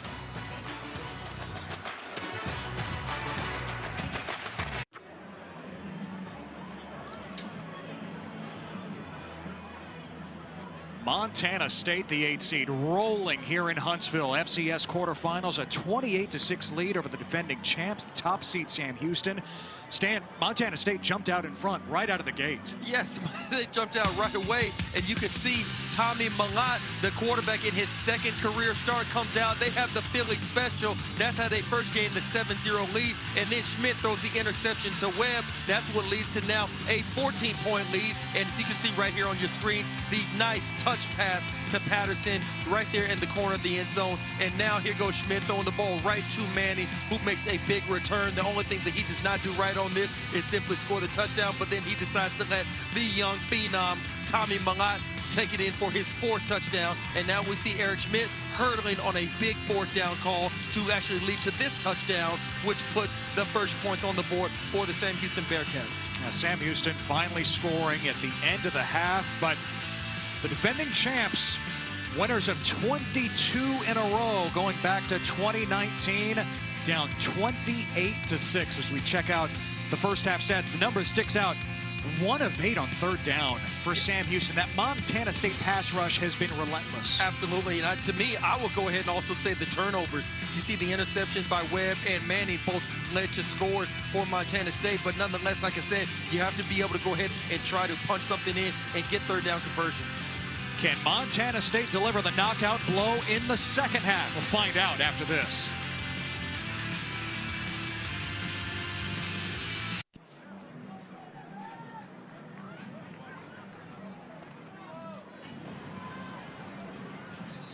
Montana State leads Sam Houston 28-6 as we get ready to start the third quarter. Casey Keeler, your team has been here before. We remember the comebacks, both in the spring. You came from behind, of course, last week. What do you have to do to get it done tonight? They're playing really well, and we just aren't. And so you just got to settle down and try to get a score. Once you get a score, take a deep breath, and then try to get a couple stops. So I told we do not have a playbook that's going to give you 22 points tomorrow, but you need to get a score, take a deep breath. It's a new ball game. That's what we have to do. Coach, Tommy Mellott has proven to be such a dual threat right now in this early first half. Any ideas on how you're going to go ahead and slow him down to go ahead and try to get off the field and give your team the ball back? Well, I think they've done a great job getting us. We're playing some cover zero out there. We're kind of manning up on their wideouts. They've taken some 50-50 balls away from us. So we're trying to change it up a little bit on the outside, show some zone, show some press, have our guys not tip it so quickly. And we have to do a little bit better job running the ball. And get Eric going in a little bit of a rhythm here. You also see us maybe move the pocket a little bit and be able to give Eric a little bit more time. Casey, best of luck in the second half. Thanks, guys. After Sam Houston beat South Dakota State for the national title in the spring, one day later, May 17th, Keeler assembled the team and said, guys, this one was hard. The next one in the fall, that's going to be harder. Isn't that the truth? Absolutely. It is nothing like the truth, because anytime you win, now you're the hunted. You're no longer the hunter. Everybody's gunning for you. And then when you factor in how it was all in the same calendar year, you have to think that at some point, maybe fatigue is starting to set in on this Bearcat ball club. Lesnar boots it. Adeyemi from the goal line for Sam Houston. Shrugs off one tackle, and he's down as he crosses the 20. Thought it was interesting, Stan, something else that Keeler told us this week. He said that the coaches noticed slippage in practice for the first time. It was on Wednesday. They stopped practice. Hey, enough of this. Yes, there's a price to pay. Yes, we're playing 21, hopefully 22 games in 2021. But the price to pay is worth it. Absolutely, and I think that you have to wonder, has this Bearcat team hit the wall? It played 20-some-odd games in just the fiscal calendar year of 2021. At some point, you have to wonder, and I think that's what he alluded to during our production meeting. On first down, Schmid hits Jaquez Ezzard, who had a couple of catches late in the first half, and Ezzard opens the third for the first down to the 34. If Sam Houston State wants to get back into this game, they are going to have to feed Jaquez Ezzard, and we already know he is one of the top playmakers in all of FCS, the top playmaker on this offense. He is going to have to make sure that he has a good game, a good second half against James Campbell, the right corner for Montana State. See Schmidt's numbers, his first 2 interceptions the last month. Ramon Jefferson pounds away for 5 to the 39. Jefferson has not gotten untracked. 7 carries, 13 yards in the first half. This is a guy who had 1,100 yards coming in. Ted, I remember one of my teammates, Warren Sapp, one of the best defensive tackles that ever played a game. He told me, when you can stop the run and get pass rush and pressure with just 4 down linemen, it is so much for the defense, because so many other players you can use for other Adeyemi steps out of a tackle down the sideline. Ife Adeyemi, goodbye. Touchdown, Sam Houston. And they hope the comeback is on. 61 yards. And this is exactly what Sam Houston State needed. They needed a quick score, and Ife Adeyemi is exactly the guy to do that. We're going to go see the replay in just a few seconds, and you can see that all they do is get him the ball on the edges. Adeyemi makes the first guy miss, and now he is down the sideline, off to the races, showing off that speed. This is something Coach Keeler always raves about. It doesn't matter who the team is, who the opponent is, he's always the fastest player on the field, and he is showing just that. And this is what Sam Houston State is going to need if they want to get back in this game against Montana State. Sam Houston went for 2 after the touchdown in the first half, didn't get it. And a unique look here on this 2-point try. Schmid motions behind center. Move the pocket. Schmid is buried. Daniel Hardy eats him alive. So once again, Sam Houston comes up empty, going for 2. But Ife Adeyemi, a blur down the sideline. And Sam Houston now trails 28-12 in the FCS quarterfinals.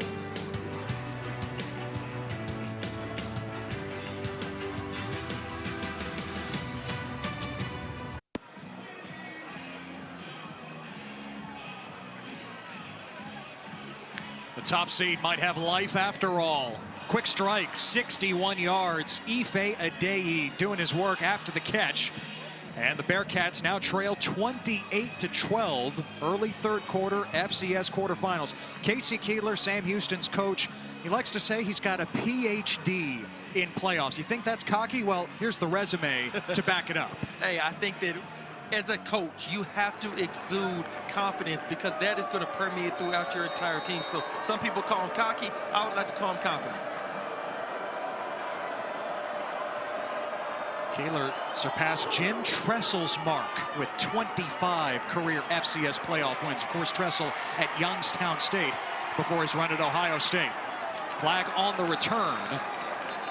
Sort that out. Of course, Ryan Carty, Keeler's offensive coordinator, still got the miner's hat, if you will, the flashlight to see outside, as he calls the offensive plays. Carty played for Keeler at Delaware, was the backup quarterback in 2003 when they won an FCS national title.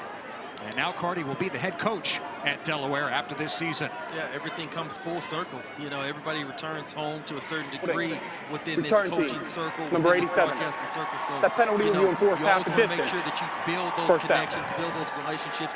And Ryan Carty obviously has paid big dividends for Coach Keeler's offense. Man, Carty's got the bunker, doesn't he?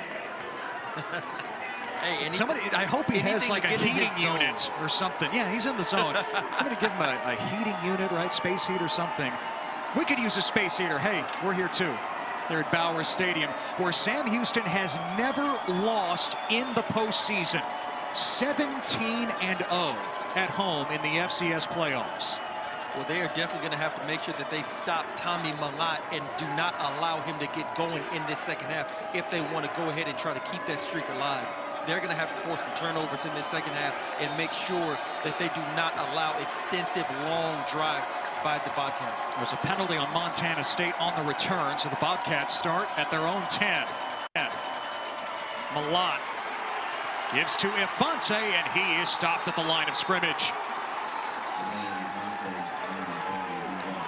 Tim Hart and the rest of this Sam Houston defense doing a good job of getting penetration, not allowing any gain for the Bobcats on that first down. Now Mellott's probably going to have to go to the air on this second down because I think that now we're starting to see, as Coach Keeler said, we're not going to let teams run up the middle on us. I think Coach Keeler's had enough of seeing Tommy Mellott and the rest of this Bobcat offense have their way with the defense. Ifanse just 22 yards on 11 carries. Another attempt here. Again, Hart in on the play, along with Williams. This is a gain of about 4. Hart, the one new starter on defense, was on the scout team in the spring after transferring from Memphis. And now a starter joining all the other guys who were there for the championship run in the spring. Now, if I'm Coach Carlin, the D coordinator for Sam Houston, I got to go ahead and light Mellott up. I got to blitz him. I got to go and challenge these receivers on the edges. 3rd and 6.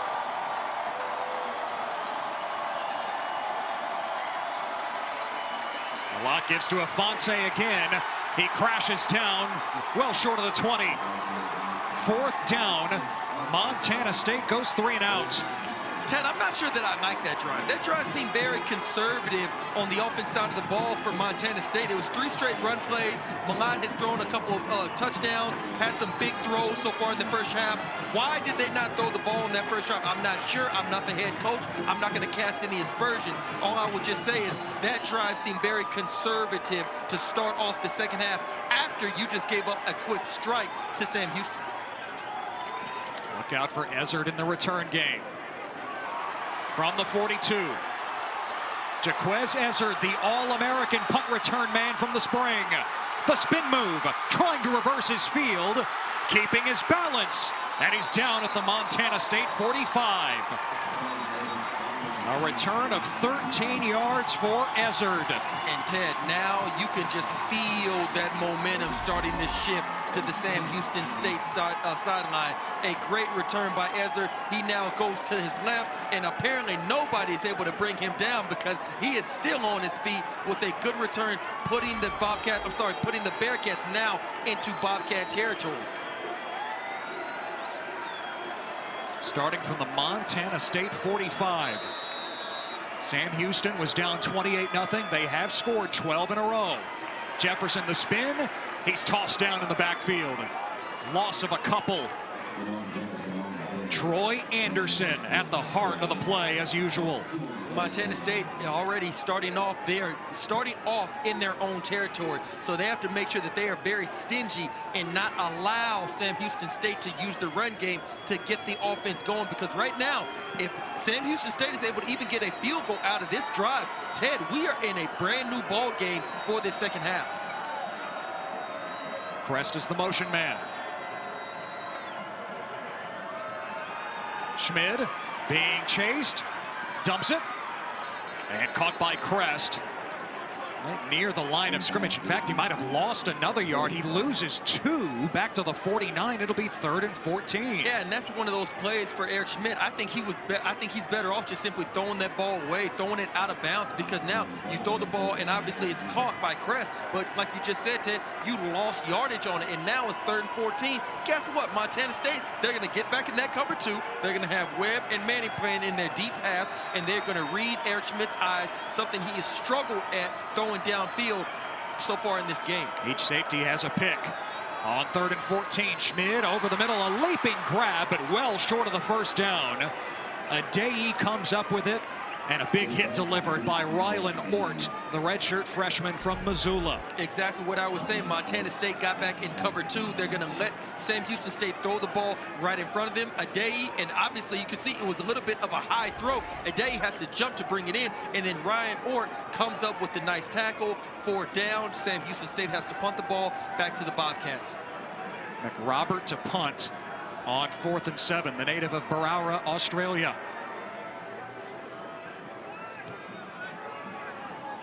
Trying to angle it.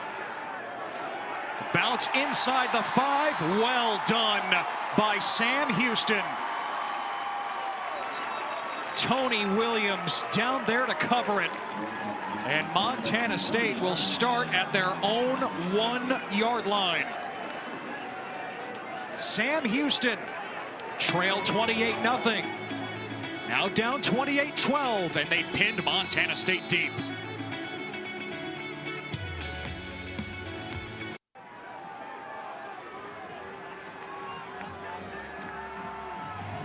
One spot left in the FCS semifinals. South Dakota State awaits the winner of Sam Houston and Montana State. Of course, it would be a rematch of the championship game in the spring if Sam Houston could pull off the comeback. North Dakota State, James Madison already through.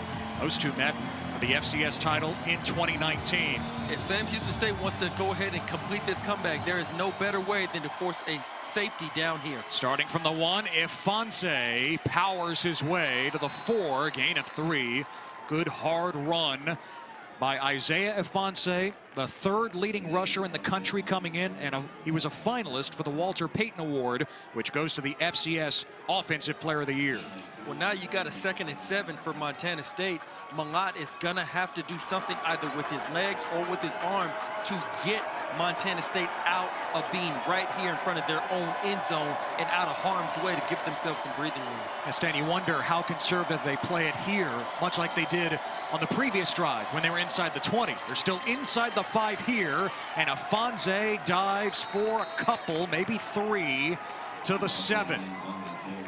It'll be 3rd and 4. Well, Ted, I can tell you like this. I do not believe they're going to be able to pick up the first down on the ground right now. Maybe some sort of a run-pass option, some sort of a read option for Malott, something like that. But going directly up the middle like they did for the previous 2 plays, I don't think they're picking up this first down on this 3rd and 4. Malott is going to have to do something with his arm, find some guys in the crevices of the defense, within the soft spots of the zones. He's going to have to throw the ball eventually. But will they let him do it? 3rd and 4. Instead, it's Mellott on the ground. He has the first down. Touchdown, Tommy, tiptoeing down the sideline, and he's ruled out at the 29. A first down for Mellott, and a good gain on the play, but ruled out at the Montana State 29. Well, touchdown Tommy was about to be headed for another touchdown, Ted. But great play design. And obviously this young kid, Tommy Mellott, showing that he is a dual threat, true star budding in the FCS division. 22 yards on the keeper for Mellott. See, he steps out. We had a better angle a moment ago. Sure looked like he did step on the white. And Mellott keeps again for 3 to the 32. A little extracurricular afterward. Jahari Kay involved there for Sam Houston.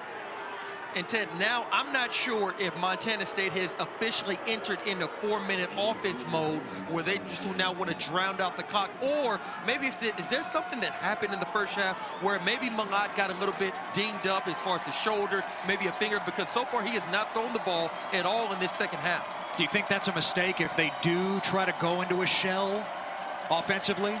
I think it really just comes down to how the defense is playing. This is not going into a shell. Up top for McCutcheon. Lance McCutcheon leaving everyone in the rear view. Touchdown, Montana State. 68 yards. Mellott unloads. Well, Ted, I guess maybe I was setting up a teaser for the next play of Tommy Mellott, because this is just a simple RPO, and then he unloads it, putting the ball up in the air, allowing Lance McCutcheon to run up under it. Zion McCollum was in good position. He was not able to come up with the play, and now Montana State, the Bobcats, have scored again in the second half, now increasing this lead to now 22 points. Touchdown Tommy with his second touchdown pass to go with 2 touchdown runs and a touchdown reception. Glessner with the extra point. Montana State extends the lead here in the third quarter. It's 35-12 in Huntsville.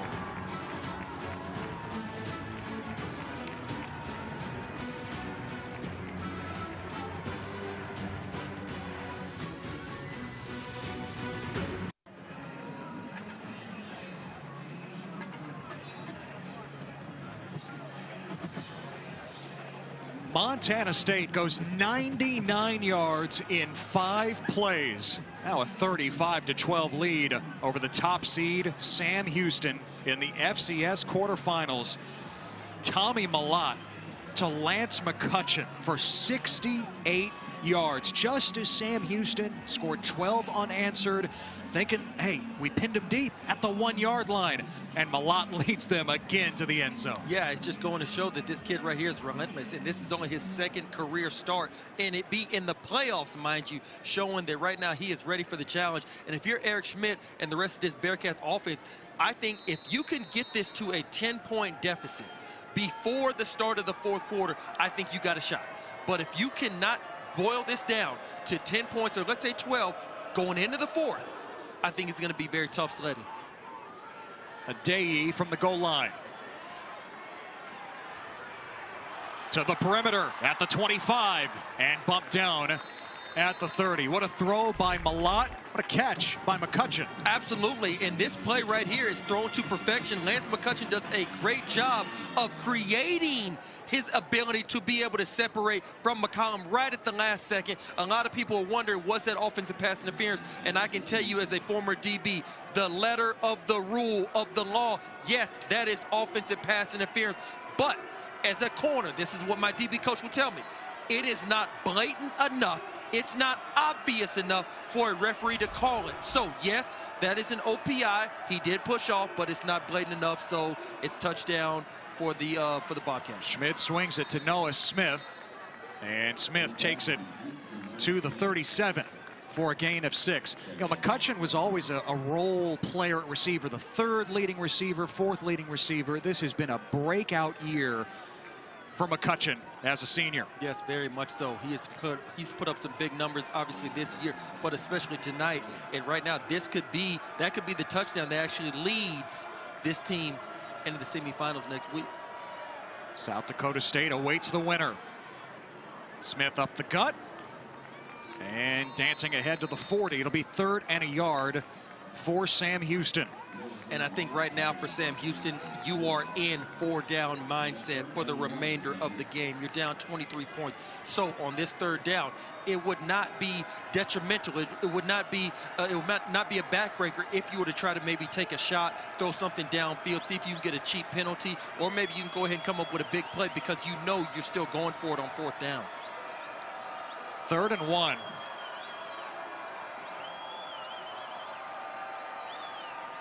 Schmid to throw on 3rd and short. From the opposite hash, he hits Ezzard for the 1st down. Across the 45 of Montana State. Smart mindset by the Bearcats, as I just alluded to. It would not be surprising if they tried to pass the ball on this 3rd down because they know they're going for it on 4th down if they don't pick up the 3rd down conversion. So right there you can see they are in the mindset of 4-down territory, but we got to push the ball down the field so we can get back into this game. And based on how these safeties are playing, it's going to be interesting to see if Eric Schmid can overcome the woes that he committed in the 1st half. That went for 17 to Ezzard. Now 1st down at the 43. Fake it to Jefferson, and Schmid slides down at the line of scrimmage. 24 attempts for 59 yards on the ground for Sam Houston. Stan, this is a rushing attack that has been so productive all year, and an offensive line that has 5 all-conference players, including 3 first-teamers up front. Yeah, Montana State, they're 16th in FCS against the run, so they're no slouch. But they are just simply getting penetration, and they're not allowing these backs out of Sam Houston State to get to the 2nd level or the 3rd level and get those big runs that they're accustomed to getting. Schmid on the rollout. Schmid fires for Ezzard, knocked down, and the flags are thrown. That was blatant from Jeffrey Manning Jr.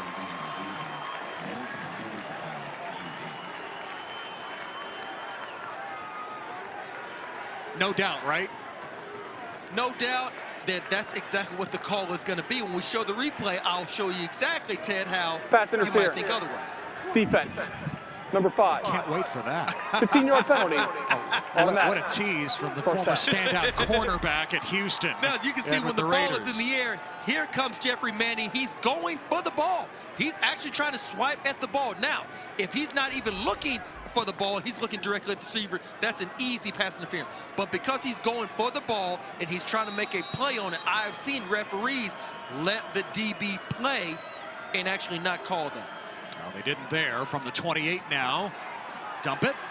Ife Adeyi, not much room.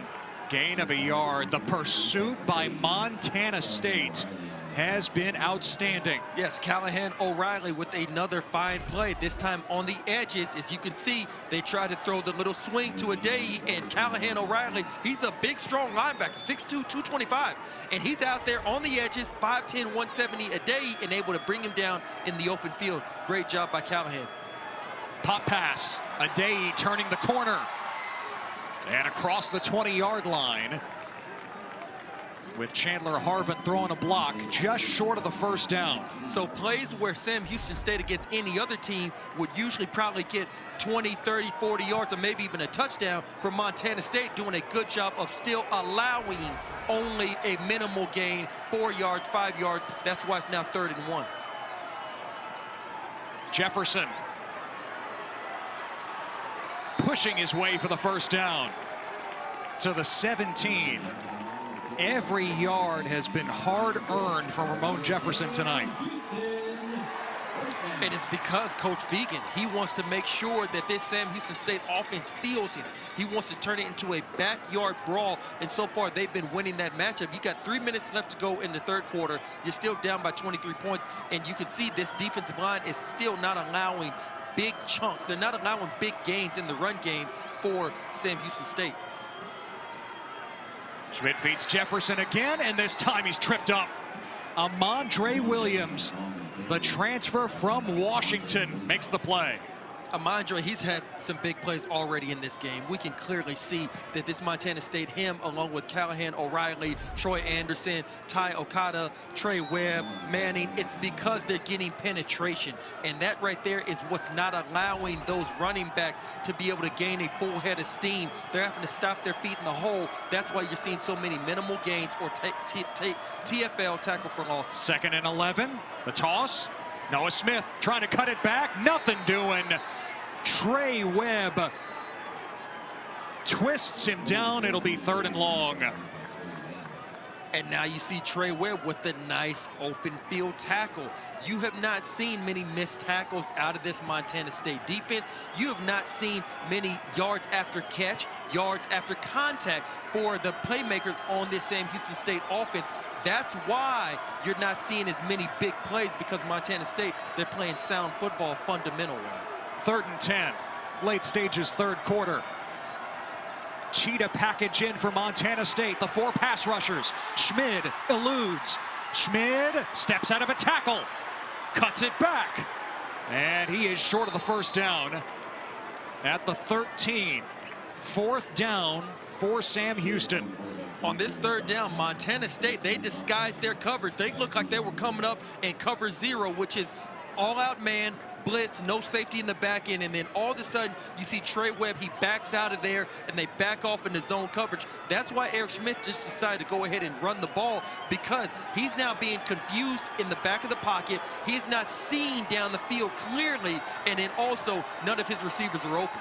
4th and 5 from the 12. Sam Houston going for it. Inside a minute here in the 3rd quarter. Blitz. And whistles blow. Flag is thrown. False start. Instead of 4th and 5, it'll be 4th and 10. And now that False changes. start. Offense, number 50. 5-yard penalty. Remains 4th down. And now that just changes the entire mindset for the offensive coordinator, Ryan Carty. It's now 4th and 10. Versus what could have been 4th and 5, and that's why now you're seeing Sam Houston State elect to go for the field goal rather than try to pick up the 1st down. Yeah, try to make it a 20-point game. As Seth Morgan, the freshman, who is 8 of 11 on the season, attempts from 34. Ryan Humphreys, the holder. And Morgan well off to the right. Could not hook it back left. Sam Houston comes up empty. 27 seconds remaining in the 3rd quarter. Montana State, the 35-12 lead. This is why coaches express running to the ball. You saw how on that 3rd down, Eric Schmidt was not able to pick up the 1st down. It wound up being a 4th and 5. Then Sam Houston State, they shoot themselves in the foot with the false start, which goes to now 4th and 10. So now they kick the field goal. Oh yeah, the field goal is wide to the right. It's a miss. Montana State is able to get off of the field, surrendering 0 points. Now handing the ball back to their offense and Tommy Mellott, the star quarterback. Mellott has accounted for all 5 touchdowns. 2 through the air, 2 on the ground, and a reception. Afonso stood up, still going. Isaiah Afonso, coaches say, would make a great wrestler considering his balance and low center of gravity. Gains 8. And now we see Montana State is showing they are officially in 4-minute mindset as far as offense. They're going to let this clock run all the way down to the end of the 3rd quarter, and then you will see nothing but ball control from them out of the 4th. But the 4 fingers in the air. Can Montana State bring it to the finish line on the road against the defending champions?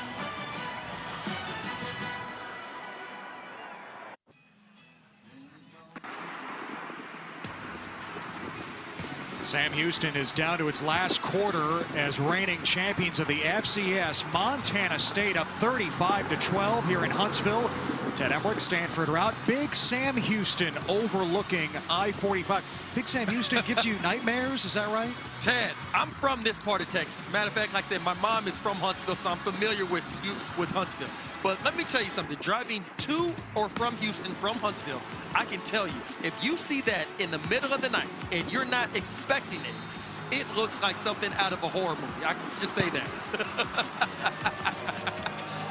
It is an eerie glow right off the interstate. On 2nd and 2, Ifanse stretches toward the line to gain the 30. Looked like it'd be just short. ESPN's coverage of the FCS Championship continues next weekend with complete semifinal coverage on ESPN2. For more information, go to NCAA.com, the official online home for all 90 NCAA championships. At an injury timeout after the carry by Ifanse. And the man down for Sam Houston is Danzel Sims. The winner of this one will meet South Dakota State, which was the runner-up in the spring in that classic game against Sam Houston in Frisco. South Dakota State, we saw them last week against Sacramento State, the 4 seed, went on the road, got it done, did it again today in the quarters against the 5 seed Villanova. Yeah, I think in South Dakota State, we obviously know it's the run game. It's that two-headed monster that they have in that backfield, which is really what propels that offense. And I think that they're going to be a tough out versus Montana State or Sam Houston State, whoever they play in the next round. So definitely going to be a treat to watch. Yeah, forget about the fact that South Dakota State does not have a number next to its name. Yes, they're unseeded, but you knew it late in the regular season. As they were getting healthier, they would be a contender. 3rd and a yard. Malott is under center.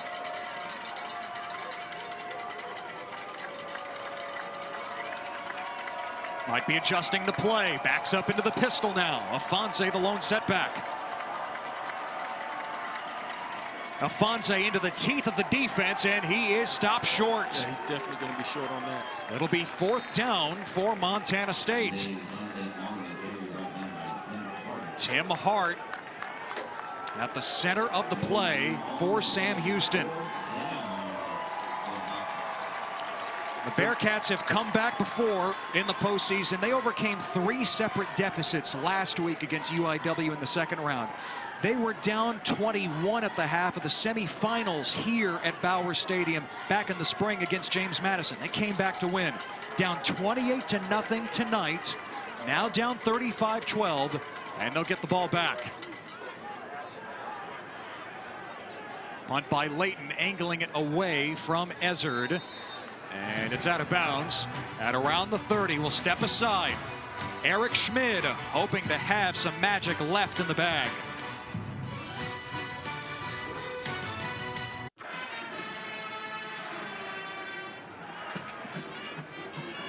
Early 4th quarter, Sam Houston 10-0 in the spring, 11-0 here in the fall season, down 23.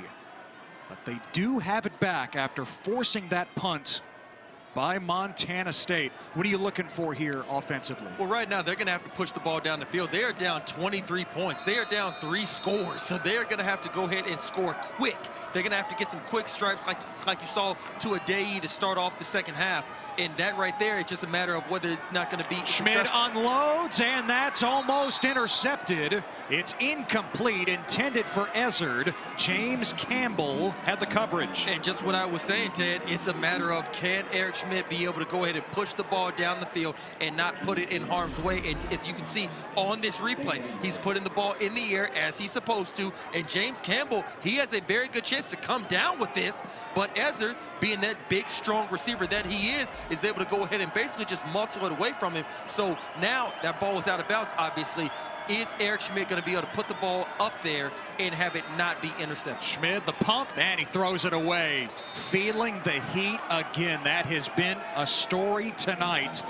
Ben Seymour applying the pressure. It's 3rd and 10. So now for Montana State, they're just going to sit back in this cover to play more of a prevent defense. They're going to keep everything in front of them, not let anyone get behind him. So Eric Schmid is going to have to really be astute. He's going to have to be successful at the intermediate pass routes. Montana State has been getting pressure consistently, Stan, with just 4. That's been huge tonight, right? Anytime you're able to get successful pressure with just 4 people down line, or should I say down front, it is so successful for the defense. 3rd and 10, Schmid hit as he throws. Underthrown ball, incomplete. Intended for Adei, and once again, Schmid hit hard. Daniel Hardy, a terror off the edge. This Montana State front 4 has been getting off on Eric Schmidt all day long. They have been putting pressure on him. He has been under siege all day. And now this is something you definitely do not want to see. It is 4th and 10, and Sam Houston State, who's down by 23, they are punting the ball back to Montana State, who is probably going to initiate their 4-minute offense. So right now, things definitely looking bleak for these Bearcats. McRobert booms it. Patterson from the 15 breaks a tackle. And lassoed down at the 30. Nice return by Willie Patterson, who opened the scoring with a touchdown pass on the Bozeman special, if you will, to Tommy Mellott. And he's also caught a touchdown pass. So now I think for Sam Houston State, they have to get into a type of a mode where they're attacking. They have to now try to strip the ball, force some turnovers. I don't anticipate seeing Montana State put the ball in the air many more times for the rest of this 13 minutes to go in the game. So now if you're Sam Houston State, you got to rake the ball, find a way, force turnovers. You got to force fumbles, things like that. See Mellott's numbers, very different from last week in his first career start against UT Martin. Again, at home, he was dealing with a 26-mile-an-hour wind and gusts of up to 40. Mellott taking another shot. Patterson behind the defense. It's incomplete. Tristan McCollum, Zion's twin brother, was the last line of defense. And this time for Mellott, he did not put the ball on the outside shoulder of Patterson. You can see on your screen right now. And Patterson has to fade back toward more inside toward the middle part of the field. And that's why Tristan McCollum was able to make such a good play on it, because the ball placement from Mellott, that was not where it was, as you saw on the touchdown earlier in the game. 2nd and 10. Fake it to Afonso. Mellott to the perimeter. Stiff arm for Jalen Thomas, and he's ridden out at the 35. It'll be 3rd down. Mellott is a guy that Montana State just adores. Ty Okada said it earlier this season. We see how he works. We see his passion for the game. Mellott has also played receiver. He's played on the kickoff coverage unit, on punt coverage. He earned the respect of the team all along before earning the starting quarterback job. Yeah, because he's tough. And I think for Montana State, for the type of mantra that they have, he breathes, he exudes that toughness, and that it just spreads throughout the entire team. It's infectious. Empty set on 3rd and 5. Play clock down to 1. Mellott taking off and taken down short of the 1st down. At around the 38, it'll be 4th and 3, and Montana State will punt again. And this is smart by Mellott. I can't find anybody open. I'm not going to try to put the ball in harm's way. I'm just going to go straight up the field. I'm going to gain positive yards. I'm not going to get the 1st down, but I'm going to gain positive yards going forward. And oh yeah, as I get tackled, we now still can go ahead and just burn time off the clock, another 10 to 15 seconds. And now when we punt the ball to Sam Houston State, it's even less time on the clock for them to operate. Layton, the freshman punter, puts it in the air. Ezzard, fair catch at the 29. Time starting to run out on Sam Houston.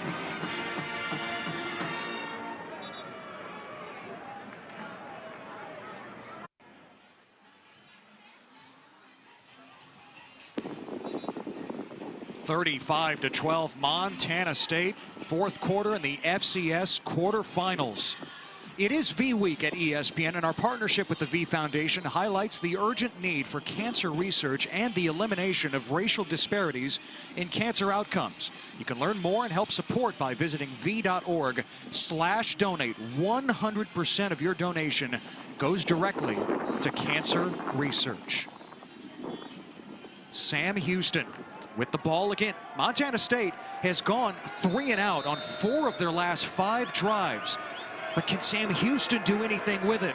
11:38 remaining. At home here in Huntsville, the reigning champs. They start with Addae on the ground. And Addae takes it to the 36. Nice gain on 1st down. But again, you just get that feeling, Stan. It has to be big plays explosive plays from Addae and Ezzard to get it done. Yeah, it took the words right out of my mouth. I was just about to say they've got to be downfield a little bit more. And if you're going to have these jet sweeps, they have to wind up being bigger plays, bigger chunk yards.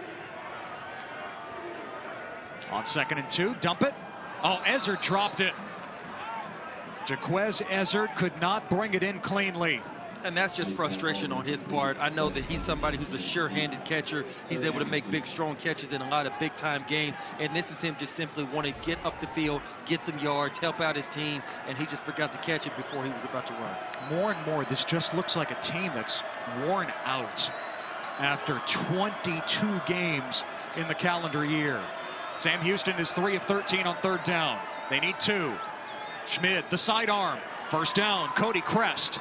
And out of bounds, just short of midfield. And there's nothing wrong with that. You simply got the ball out there to one of your playmakers, Crest on the sideline. He's able to step out of bounds, and now you can go ahead and try to move the chains. I'm sorry, you've already moved the chains. Now you can go ahead and try to start making some chunk plays because you got a new, fresh set of downs. Sam Houston has not fallen since November of 2019. In all 22 straight wins, 21 of them here in this calendar year. Crest breaks a tackle.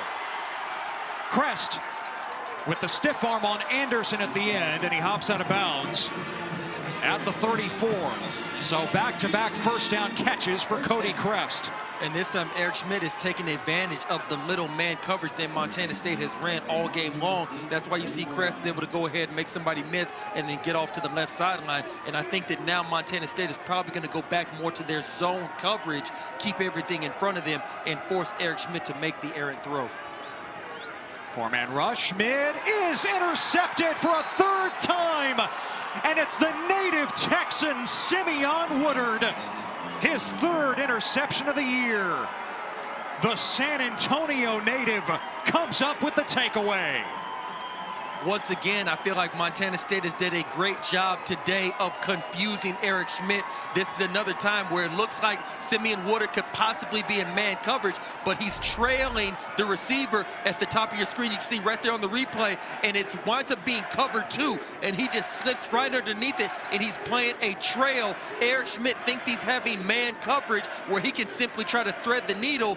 Woodard does a great job for such a young man, such a smart, heady player, coming up with yet another takeaway for this Bobcat defense. Woodard was the 3rd corner to start the year and earned the starting job over the course of the season. Malott dives to the 20. It's a gain of 4 on 1st down. Montana State took a 28-0 lead in the 1st half, and they built that lead on a couple of interceptions. This, their 3rd interception of the night. Yeah, and a lot of times, pressure bust pipes. Yes, you're seeing the interceptions by Webb. You're seeing the interceptions by Manning, by Woodard, even with Webb on the 2-point conversion. But a lot of that was created by the pressure that they're getting with the front 4, and that's making Eric Schmid get the ball out quicker than he wants to. Fonse on the ground, and he is slammed right at the line of scrimmage. It'll be 3rd down. So now for Montana State, for Tommy Malott and the rest of this offense, you simply do not want to give the ball away. You don't want to have a false start. You don't want to have a holding call. You don't want to have any sort of offensive penalty, anything that is going to be deficient when it comes to you trying to move the ball down the field or just move the chains and simply just create time off. Chew time off the clock, not create it. Yes, Montana State would prefer the clock to keep rolling at this point. 3rd and 7.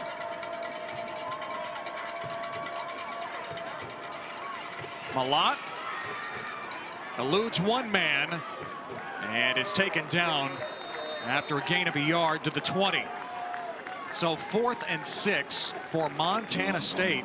Again, outside of that 99-yard touchdown drive that featured the 68-yard touchdown pass to McCutcheon, Montana State hasn't done much offensively from late in the 1st half here into the 2nd half. But again, it's all three phases, right? The defense has been holding Sam Houston down just about the whole way. Yeah, because Montana State's offense, they've already done their part. They scored 28 points in the first half. Now it's 35 total, as you can see up to this point right here. So they've done all of their damage that they need to do. They've taken their foot off the glass. They got a young quarterback. They're not going to have him out there just flinging the ball all over the field. They made some big plays. They got some points out of it. So they're going to go ahead and sit back and just let the defense do the rest. Could reality be creeping in tonight in Huntsville in the last FCS quarterfinal?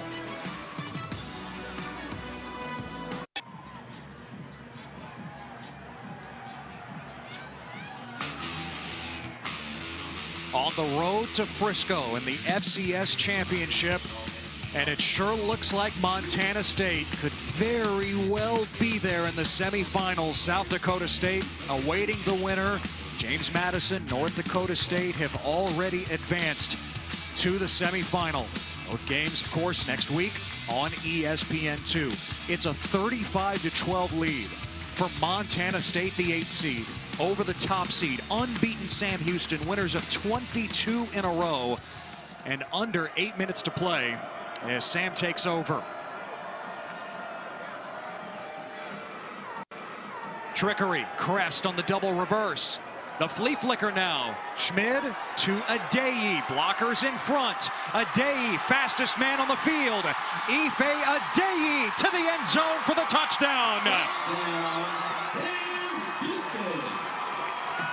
61 yards on the trick play for Sam Houston.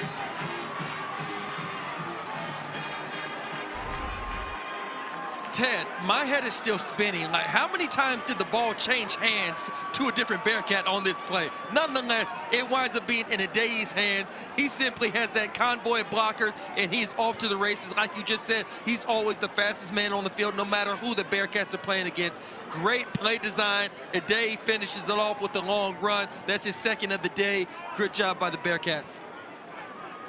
Adeyi now with 182 yards and 2 scores on 8 catches. Former state champion in high school in Mansfield, Texas, in the 4x100 and 4x200 meter relays. And Adeyi popping another one. Again for Sam Houston. They desperately could have used more of those earlier. That said, 35-18, 7:33 left as Callahan O'Reilly receives the medical attention. Yeah, and I think right now you're going to see Sam Houston go for 2-point conversion. That way it could possibly be 20-35. That way now they're just within 2 scores. Yep. It could be 2 touchdowns with a 2-point conversion, and they're right back in this thing.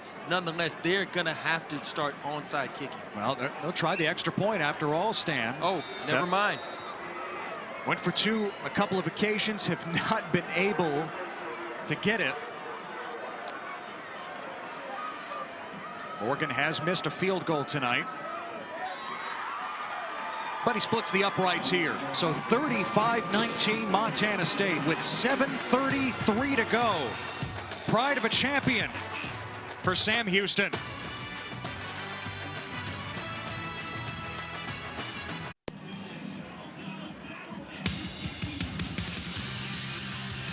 Sam Houston isn't done quite yet. Trailing by 16, 4th quarter of the FCS quarterfinals as Big Sam Houston looks on here in Huntsville. The defending champs were down 28-0. It's now a 2-score game technically, 35-19. Do you onside kick it here, Stan? I believe so. I would onside kick it because even if I just kick it deep and I force a 3 and out, Montana State is still going to be able to rattle off about 1.5 minutes, 2 minutes, even with 3 straight run plays. So I'm going to try to go ahead and steal possession right here.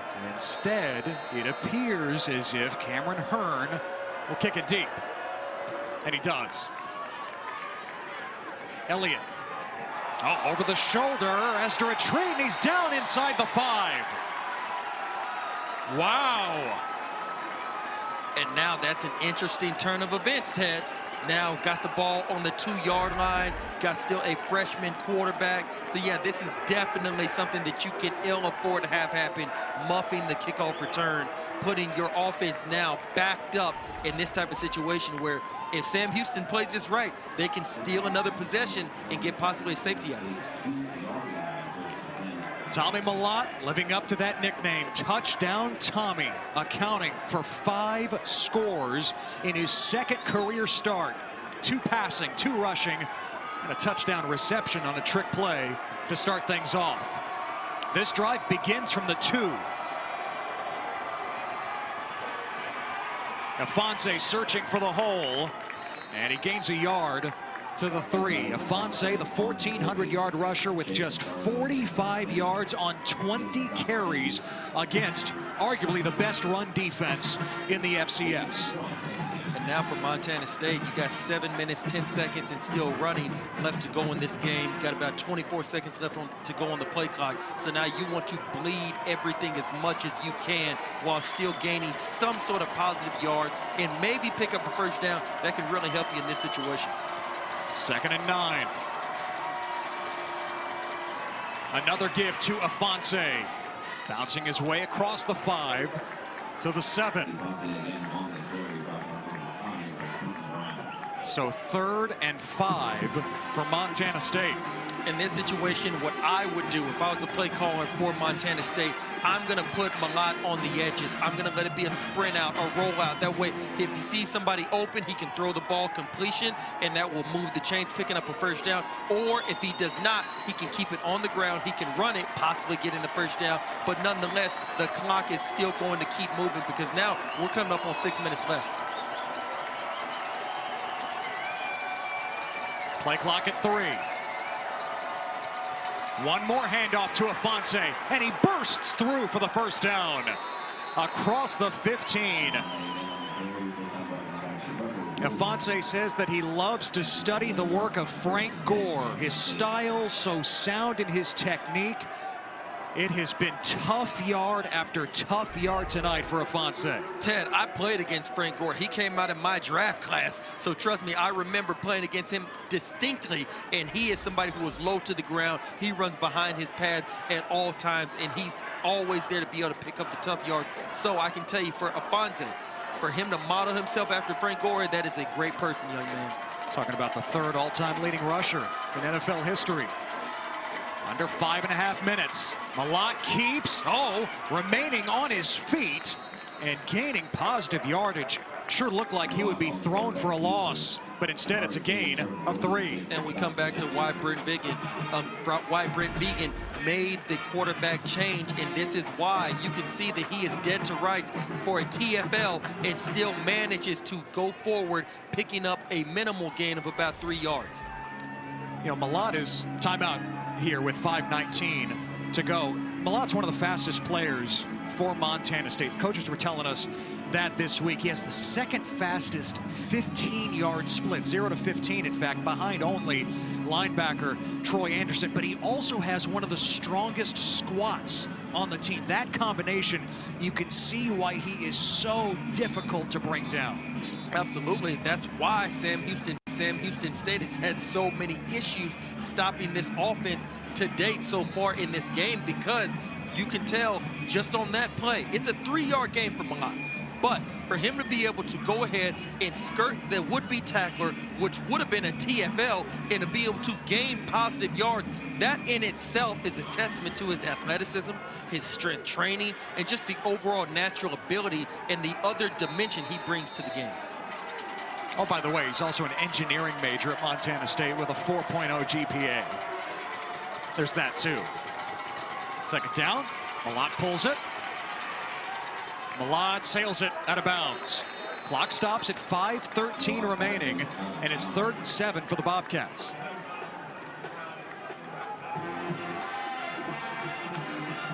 And the official, Trey Barta, letting everyone know no foul for intentional grounding there. Obviously, got to pass the line of scrimmage. He was well outside the pocket. I think on this 3rd and 7, they're going to keep the ball on the ground. Or, like I said, it's going to be a situation where Mellott is able to have a decision. He can have a choice to run it or pass it. That way they can still keep this clock moving.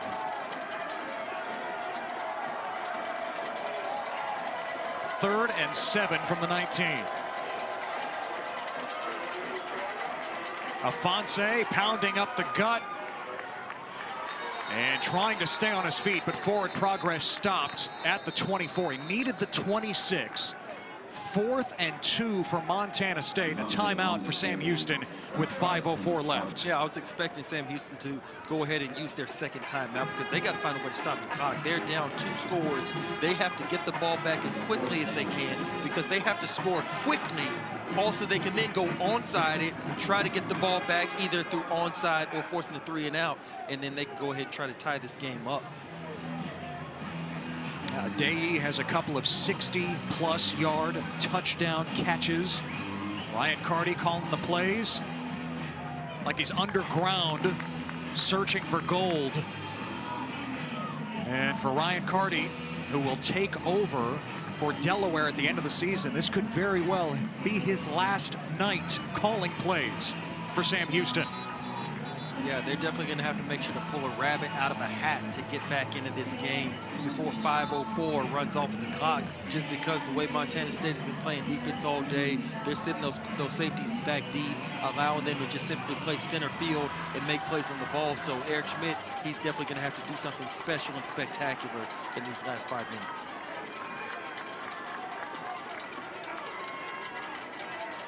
Again, Bryce Layton will try to avoid Jaquez Ezzard.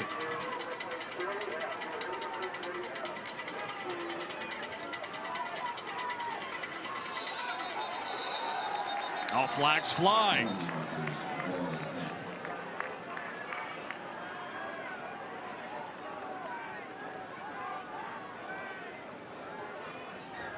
False start.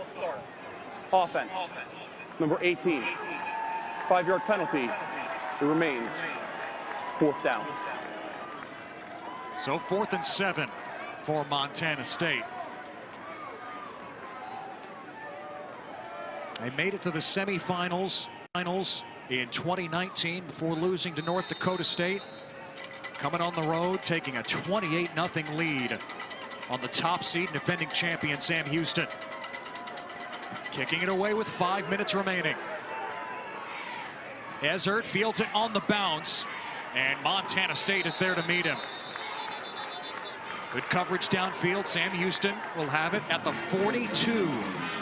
Clock melting away. 4:54 left. Sam Houston down 16.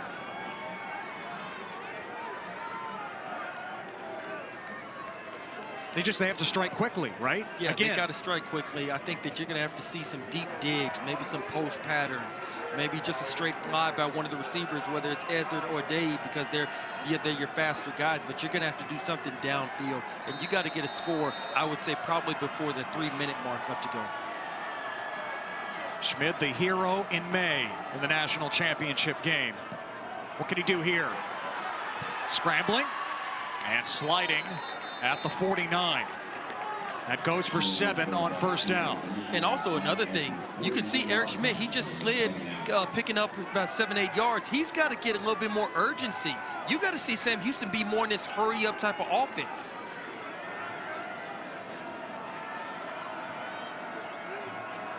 Schmidt rifles it. That's caught. Crest, 1st down. Crest looping around with Ezzard throwing a block. And Crest is down at the 35 of Montana State. Now, Sam Houston State just picks up a big 1st down. You got to get the hurry up going. If you're Eric Schmidt, you have to get your offense lined up. You already need to know what your next play is going to be right now when you go ahead and signal it to your receivers, because you can't huddle. You don't have time. Under 4 minutes to play. Sam Houston down to 1 timeout. Schmidt extending the play. Flag is down, and the pass is through the hands of Noah Smith. Incomplete.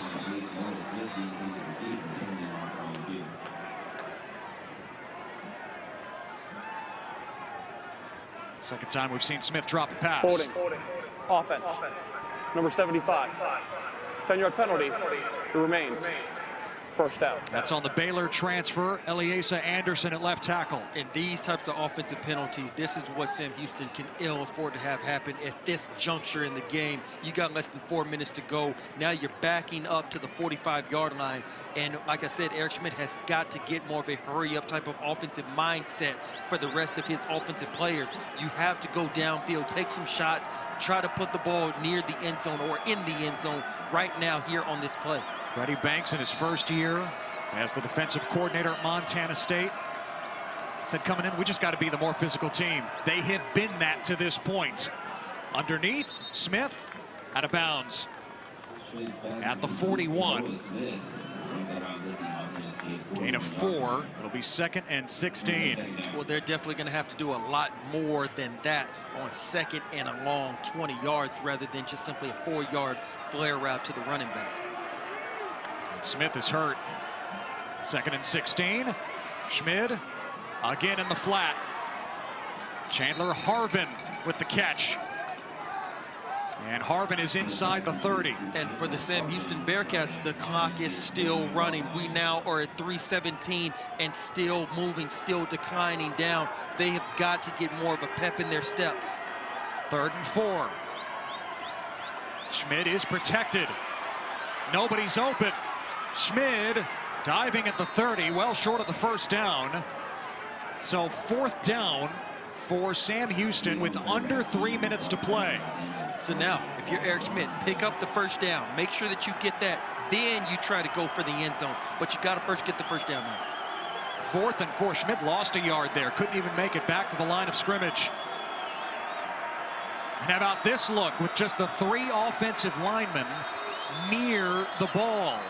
And Montana State says, you know what? We're going to talk about this. Timeout.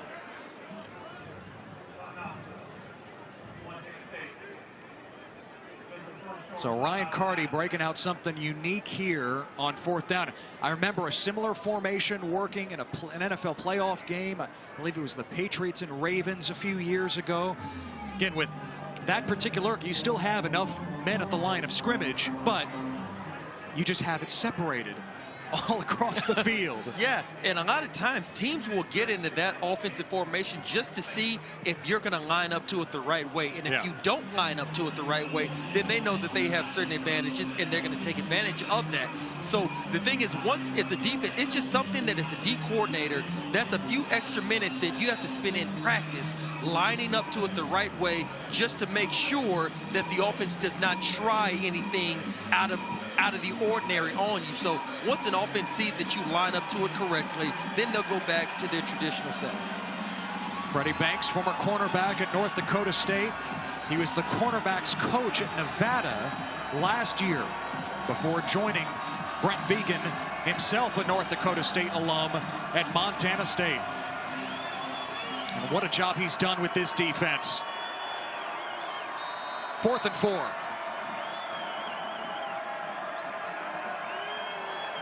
Adei motions out. Schmid under pressure, the pirouette, and he is down.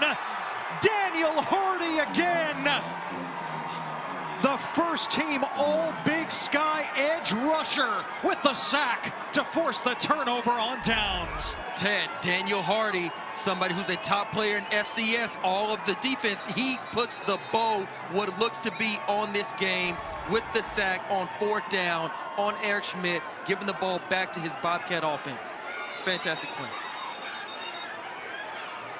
And a flag is thrown here on the near side as Trey Webb of Montana State is shouting at the Sam Houston sideline. There's a lot to sort out there on both sides.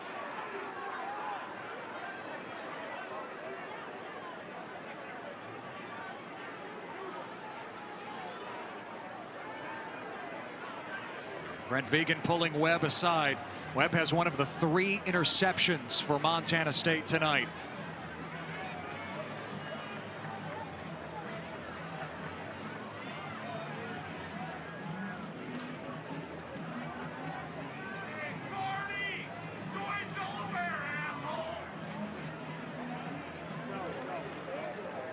After the play,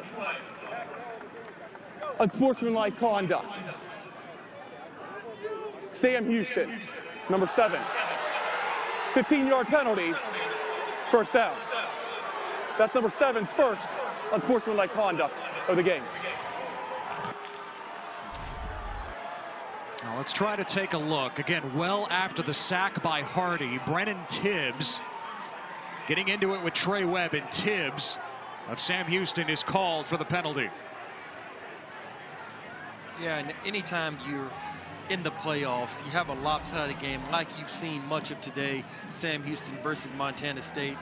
Tempers start to flare. You start to get frustrated. You know, a lot of guys will realize, okay, this may be my final game in college. This is definitely going to be the final game of the season if Sam Houston goes on to lose this game. So it's just something that comes with the territory. The guys put their heart and soul in each football season, and whenever it does not go as planned or as what you might have hoped, that's when the frustration really starts to boil over. Brennan Tibbs, one of those guys, Stan, a sixth-year senior, transferred from Marshall. Penalty yardage being marked off here. Casey Keeler said it this week. We're trying to put together the greatest calendar year in football history. Can you imagine it? 2 national championships in less than 12 months, 24 wins. That's what they had in mind. And it all comes to an end tonight in the quarterfinals against Montana State. 2:30 left. Malott, who has accounted for all 5 touchdowns, picks up a couple. And again, for Montana State, Brent Vigen said, we know we can play with Sam Houston. Looking at the tape, we have confidence in Malott. Sam Houston calls the timeout. It's not going to take some superhuman effort to beat the defending champions. That's what Vigen kept impressing on his team all week. We saw how they came out of the gates. Yeah, you just got to be schematically and technically sound, and that's what Montana State has done for much of this game. You look at Manning, you look at Webb, those guys in the back end, they have not let much get past them. Obviously, they've given up some big plays to Adai, which is more of just simply throwing it into the flat, and Adai uses his speed to go ahead and make the big plays, should I say the long run. And I think that when you look at how you got the guys like Daniel Hardy, Amandre Williams, Callahan O'Reilly, Troy Anderson, those guys who have done a great job up front of only allowing 67 rushing yards on the ground to this Sam Houston high potent offense, and then the 3 INTs in the back end by my man Simeon Woodard getting the last one. I think that right there is just everybody needs to be where they need to be at, and then you'll be successful as a defense just from simply schematically and fundamentally sound. 2nd and 8 from the Sam Houston 42.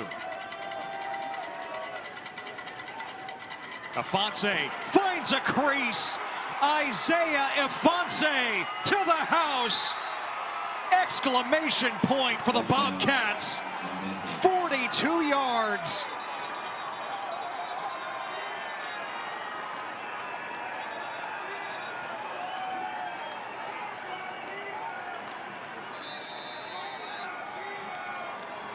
Daryl Hawkins Williams is down in the end zone for Sam Houston. But finally, Ifanse busts one. Yeah, Ifanse simply is just being patient, and he sees that gap, and he is off to the races. I don't think he was even touched till right there, right before he's about to hit the end zone. So obviously, Ifanse having a fine day, and look at it one more time. You could drive a truck through that hole. It was so big, and I think that just puts the exclamation point on this game for this Montana State Bobcats football team. So kudos to Brent Vigen and the rest of the coaching staff. They put together a great game plan, and obviously they knew exactly what they were doing. They found the weaknesses, and they exploited them. That run puts Ifanse over 100 yards. 105 and a touchdown on 24 carries. His 8th 100-yard game of the season. Ifanse finished 7th in the voting for the Walter Payton Award, which goes to the FCS Offensive Player of the Year. He finds the end zone for the first time tonight and the 10th time on the ground this season. Stan, I can't wait for next week now. I can't help but think. I think it's okay to say it with 2:16 to go. Montana State, the 8th seed, forget seeds. South Dakota State doesn't care about seeds. They didn't have one to begin the playoffs. And so you'll have the national runner-up from the spring in South Dakota State with their running game, their ferocious defense against Montana State with Ifanse, with Malott, the playmakers, that defense that has held Sam Houston down throughout Big Sky, Missouri Valley in the semifinals. Oh yeah, it's going to be a treat to watch. You know, and that's the thing. Styles make matchups. So definitely going to be something to watch next week. I'm definitely looking forward to it. And it will be in Bozeman, of course. How about that? Montana State, as the 8th seed, will return home Had a home game in the second round, of course on the road in the quarterfinals, taking on the top seed, and will be at home in the semifinals. Scooped up by one of the upbacks, and breaking a tackle is Dalton Meyer, backup tight end, at the 30-yard line. So yes, let's talk about the bracket. You'll have Montana State and South Dakota State in one semifinal, and North Dakota State and James Madison, two longtime FCS Titans, matching up. That was the championship a couple of years ago in 2019. Again, both semifinals on ESPN2 next weekend. Feel pressure at Sam Houston. The coaches always tell us, don't fear failure. That has been such a key in the runs in the spring and the fall. But after 22 games in the year 2021, time's running out. Yeah, on Sam Houston. That's a lot on any ball club, and I think Casey Keeler's a great coach, but that's just tough to overcome for any team. Underneath, Adeyemi, who has had a big game, he gets hit hard by James Campbell. But again, give credit to Montana State, the way they started this game. The defense, the pass rush with just 4 defensive linemen, not having to blitz that much and forcing mistakes by Eric Schmidt. Yeah, they came in with a game plan. Malott obviously was putting the ball up in the air, showing that they're aggressive on the offense side of the ball. And then Daniel Hardy, Amandre Williams, and all those boys up there in the front 7 are showing that they came to play, and they're not going to let Sam Houston State run all over them. So they came with a game plan on all phases of the game, and they executed. Schmidt hits Isaac Schley for the first down. 14 seconds left. You saw just a moment ago Clayton Carlin, the Sam Houston defensive coordinator, hugging his players. He got so emotional talking about the likes of Zion McCollum, Tristan McCollum in the secondary, what they mean to the program. But for Sam Houston, the reign comes to an end. Montana State leaves no doubt here in the FCS quarterfinals. And the Bobcats are through to the semis, where they will face South Dakota State. 42-19 the final. Brent Vigen and Montana State knock out the undefeated Sam Houston Bearcats. Yeah, Brent Vigen, obviously you got to tip your hat to him. If you're Casey Keeler, they had a game plan. Like I said, they executed in many ways. They showed that they were the more physical team. They showed they were the more prepared team. And sometimes you will wonder if Casey Keeler and the rest of the Sam Houston Bearcats, if they did hit a wall, like you just said, Ted, 22 games in a calendar year. I don't think that's ever been done before. Obviously, we know COVID and the pandemic played a major part in why that happened. But nonetheless, like I said, eventually you do sometimes run into a wall as a player. Jeffrey Manning rocking the baby. He had one of the 3 interceptions for Montana State tonight. So a trip to the semifinals in 2019, and now another one here in 2021 for the Bobcats. And as for Sam Houston, what has been a year they will never forget comes to an end much sooner than they expected. But it is Montana State on to the semifinals. And in large part because of Tommy Malott. Touchdown Tommy, the freshman, making his 2nd career start at quarterback. He joins us now. Tommy, you're living up to your nickname. You had a hand in 5 of the 6 touchdowns. How did you guys come to Huntsville and deliver that shot like you did to the defending champs? You know, I think we just came in playing with house money. We knew that these guys were the #1 team in the nation. But you got to be, if you want to be the #1 in the nation, you got to beat them. So we just believed in ourselves, regardless of what everyone else thought. Came down here and everyone just gave a great effort, very detailed. So really happy with everything. Tommy, I want to ask you directly, you personally, this is your 2nd career start, not just in the regular season, in the playoffs, mind you, and for you to come out and have the fantastic game that you had today, give me your mindset once you realized that you were now going to be the starter and even coming into this game. Give me your mindset as how you were able to go ahead and pull off this performance. Yeah, no, for sure. You know, I got to go 2 weeks ago, and everyone on the team believed in me. Gave me 2 weeks of practice going into that first game, and another one this week. You know, everyone was just great belief, and you know, just going in and executing. That's all. I mean, I can ask for. That's all we can do, and that's what we did tonight. Tommy, I'm sure you heard some of the comments, right, coming out of last week. You were playing in a 26-mile-an-hour wind. Forget those passing numbers. You knew you could throw. Your coaches knew that you could throw. How excited were you coming in to show everyone exactly what you could do? Oh, yeah. Geez, last week, you know, a lot of adversity we faced. You know, 2 weeks getting a quarterback ready to go. And then, you know, coming in and having 30-mile-per-hour winds wasn't ideal. But, you know, we got in there. The coaching staff continued to trust in me, you know, and we ran the ball really well. You know, our offensive line was just amazing. But, you know, yeah, I was just very excited to get another opportunity this week, come out here and show what I was able to do. Really, you know, the wide receivers made a bunch of great plays for me today. Obviously, it wasn't just me. And, you know, really excited about it. Well, Tommy, the season continues. Congratulations and best of luck in the semifinals. Thank you. Good luck to you, Tommy. Thank you. Tommy Mellott, the legend of Touchdown Tommy, begins to grow as he and Montana State beat Eric Schmid, the hero from the spring, and Sam Houston here at Bowers Stadium. Yeah, can't say enough about this ball club. Like you just said, Tommy Mellott, we're going to be seeing him a lot more in years to come, and I think that the sky's the limit for this Montana State ball club. Yeah, on a night that Bryce Young won the Heisman with Alabama, Mellott already launching his campaign for awards in the FCS next season. Montana State knocks out #1, Sam Houston, 42-19. That'll do it from here in Huntsville. For Stanford Route, this is Ted Emmerich saying so long. All games airing on the ESPN networks are streaming live and archived on the ESPN app.